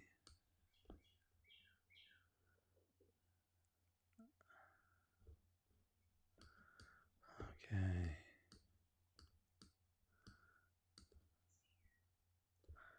Okay, so let's go for Capricorn. Make Capricorn bigger. Because Capricorn deserves to be bigger. They've been through a lot since 2008. Okay, so Capricorn is 1, 2, 3, 4. So the new moon is happening in the 4th house for Capricorn, and that's like the ruler of Cancer, right? Your opposite sign. So this is about being controlling your emotions for one, which Capricorns are very good at. Controlling and repressing their feelings because they're ultra serious. They're born serious. They've got no time for that, right? Those feelings and things. There's a job to be done. And Chiron's in there, right? So you're going to have a very emotional new moon in the next couple weeks too. So this is about letting go of control of your emotions. And you can't control them anymore. They're getting more and more intense now, right? Because that pathway of awareness is moving through the emotional body into the frequency. Yeah. And then you've got, so let's look at that. So this is controlled by your mother too, feeling controlled by your mother, that coming up, like that deep wounding, or being very controlling at your home, in your home, or maybe you're a mother, maybe you're a controlling mother yourself. So you've got to watch that. And it's fear-based, right? That's all control is. It's fear-based. And then you've got the emotional wound in the 2nd house, right? So this is self-esteem, right? Self-esteem issues. Double stamp on that one, because we got it anyway, right? The self-esteem. And then you've got it also in the second house, right? So that's double. So feeling rejected in terms of money, right? Not receiving money. Probably be connected to your home life, your family, so not receiving money. Maybe you're entitled to money and it's not coming to you. You're getting rejected by the family. Scapegoat. That's immediately, I think, a scapegoat. Maybe you're the scapegoat of the family. And this affects your self-esteem. So you have to remember you don't receive your value from money. We've been taught that, and that's a big lie. That, okay, I'm valuable because I make this much money. It has nothing to do with your value as a human being, right? Is money. So there may be some attachment there to let go of, right? And then you'll react, right? The reaction, I didn't get what I want. I didn't get what I was entitled to go into like, no, this is not a money issue. This is a self-esteem issue, right? So the second house is all about realizing that you are valuable as a human being because you exist on this planet, right? And that you have your own inner resources. You're self-reliant. You don't need other people's money, you know? You have all that inside you. And then once you claim that, like, I'm valuable, I have gifts and talents to share with the world, then the outer reflects that, right? So if you're feeling impoverished, it's because you're spiritually impoverished, right? That's how it works, how the mirror works. So watch that. This is not a money issue. It's a self-esteem issue. Bring it back to that. I'm feeling rejected. I'm feeling rejected by my mother and my family, like I did when I was a child, right? So that's Capricorn. Okay. And so that is it. Yeah. Yes, and Baines, just introspect. Let it sit and percolate, because the ego doesn't want anything to do with this stuff. Oh, I didn't do the card for Capricorn. Okay. I really love these cards. I hope you guys enjoy them too. Okay. And where's the card for Capricorn? Oh, look at that. Do you see that? That's family. That's the family card, which totally echoes because it's in your fourth house, this new moon. So this is all about the family dynamics that are coming up for you, Capricorn, right? All that painful wounding from childhood, whatever's going on for you. So just remember that you are just those people that are playing their parts and playing their role in your play. They're just messengers to bring up this deep, deep wounding. Deep, deep wounding from your childhood, right? And don't control it. Don't control it. Don't be a Capricorn, right? Don't be the Capricorn. Just let it flow, right? Let it flow. And it's going to be around money. It's going to be around money issues. Because we also conflate money with love too, you know, because people so worship money on our planet right now. Yeah, so to dig up all that stuff, that's good. Family issues. Okay. And then, right, and needing to feel good enough, and, you know, especially if your siblings are doing really well, like financially, and they look successful in the outside world, can bring up a lot of feeling rejected, like, why I'm not good enough, all that stuff. Okay. And then what's the healing card for Capricorn? You got another duplicate, confidence, right? So this is the antidote to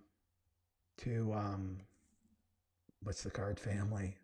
The antidote to the second house and feeling low self-esteem and like you have no value is confidence. And this is to know who you are, right? And if you're connected to spirit and you're connected to God and you have that consciousness and you nailed it, you are worth way more than any, you know, $150 billion. Do you know what I mean? You're a spiritual billionaire. That's what really counts because you can create it. Do you know what I mean? From inside. You don't need to be playing the hustle, hassle, compromising yourself thing as a Capricorn, right? So this is a beautiful card for you. It's the confidence. So that's like to receive, right? Don't be with your family trying to get money and play that game to prove yourself to them. To get love is basically what you're after, but to receive from the divine. And this gives you confidence. Confide in the divine, confide in your own intuition. And your intuition will guide you, right? Here's what to do. And don't think of like the logical mind, well, I got to do this and I got to market and I got to do this. All the plans of how that's all going to work, because that's what Capricorn does. You just receive, and it's one step at a time with your intuition. And then all that's going to be reflected back to you. When you value yourself, the world values you. So this looks good, Capricorn, right? Yeah.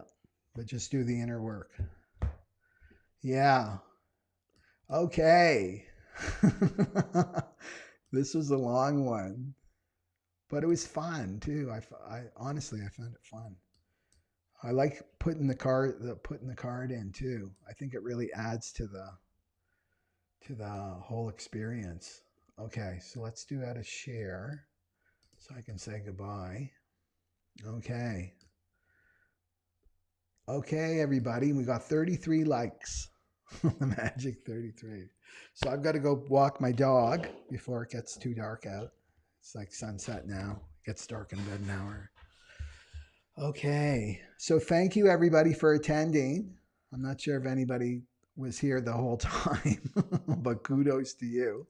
And so once this is uploaded and processed, I'll put timestamp it and stuff.